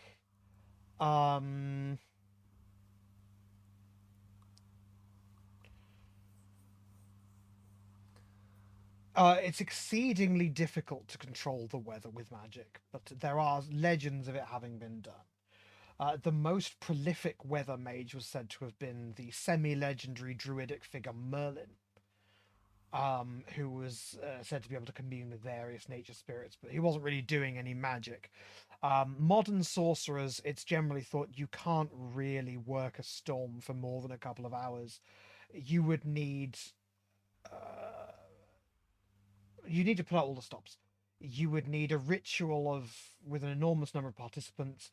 You would need to start evoking true names. You need to start making bargains with external forces. For anything worthy of being called a storm, which would presumably last for longer than half an hour or so, it is something that isn't overwhelmingly likely to be of magical origin. I'm being a little shit. You are a stinker, but little bastard. Mr. Spider will be marking all these texts so that he can come back and study them properly later. Should it come up? Look. It might. I don't know. We spent our coin on this laudanum fair and square. I mean, you could always return the favour and spend the coin to help Mr. Hound spend a downtime action consulting the orb on the subject. I don't trust the orb. Okay, well... You've named 2 things I don't trust, Mr. Hound and the orb. Yep. Yeah. Plus, the last time he consulted the orb, he got the dizzies for the rest of the adventure. I don't know what I'll do if he fails a 3rd time. Just some horrible, I don't know, full-on, he becomes an oracle. I don't... Delusions of grandeur. He actually thinks he is King Arthur now. I am the King Anwar. No. Yeah, Mr. Spider will sit there and sort of talk through with Mr. Hound all the things that he's managed to pick up upon, but just to express things like there seems to be magic far beyond the sorts of things that the gentlemen strangers are capable of, indeed of almost any magic user I know of. Perhaps Lady Constantine might be able to elucidate matters further, but we are... I think if we're talking about a literal storm, it is enormous. Maybe we should write to Lady Constantine. Yes. I can't write. Oh no, of course you can't. Mr. Spider... Probably Mr. Spider... racist. No, I already knew that. It's in my notes. But Mr. Spider thinks, oh yes, I did ask him to send a letter. Good. Phew, dodged a bullet on that one, Nathaniel. Risky business there. But he'll go, oh yes, I do have to follow up on a translation she was working on, so perhaps I shall kill 2 birds. How will that help? Oh, then I will... You're always on about killing birds. I know, what the hell? Oh yes, that reminds me. You should probably feed the birds at some point. Tuppence a bag. Sack of offal, I'm afraid. It is. No, isn't it steak? So, as the two of you leave the cellar, the camera lingers for a moment on the background shot of the ebony door, whose elaborate arrangement of glyphs and runes fades to nothing. Meanwhile, outside of the Millennium Club, a lone watcher stands with his eye on the door. He doesn't know if the strangers will notice in time, and he doesn't know what they'll do when they do notice. All he knows is that although the sky is clear and the breeze is nothing outside of nature, the storm is coming, and London may never be the same again. Overseen by the towering figure in gold, the ritual circle grows towards completion. In the shadows, the ritual choir chants the names of the East Wind. And their chant is so elaborate that if you were to represent this pattern of chants visually, it would be a Gordian knot. And as the first tiny, dewy drops of rain begin to fall, whipped up to a wet mist by the building wind, deep below the streets, behind his shining mask, the Archer King smiles.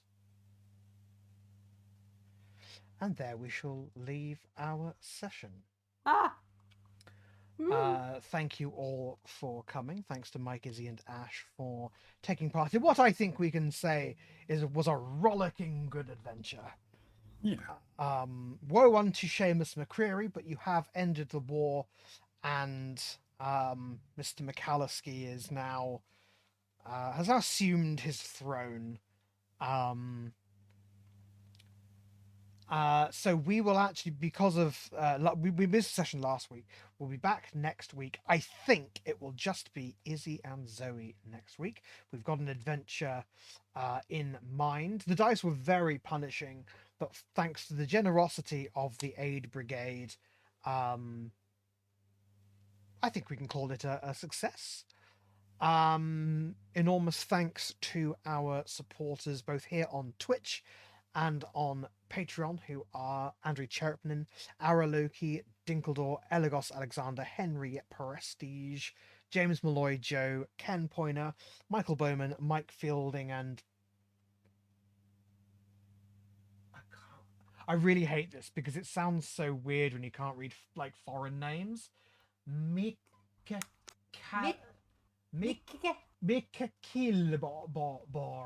It's got 2 K's in it, so it's MWKilburn. MWKilburn. I think. Michael. Michael. Oh, sorry. Ah. Sorry, you're quite Michael. right. You're quite right. David Kilburn. Photosynthetic and the Armchair Egyptologist, who are all fantastic people, except for Photosynthetic, who is a nerd. But I hope everyone has a wonderful rest of their week. I need to say, I'm really sorry that I haven't been uploading the VODs. I do have them all. I just need to get around to doing it. I want to edit them and do them properly, and that just takes a while. But I'll get the VODs up. And until I do, you know, they just remain your little treat. So everyone have a wonderful week. We'll see you around the place. Trash bags in the chat for everyone being really, really awesome. Well, what are they doing? I love it. It's We're dancing. no, we love it. I will see you all anon. You're all fantastic.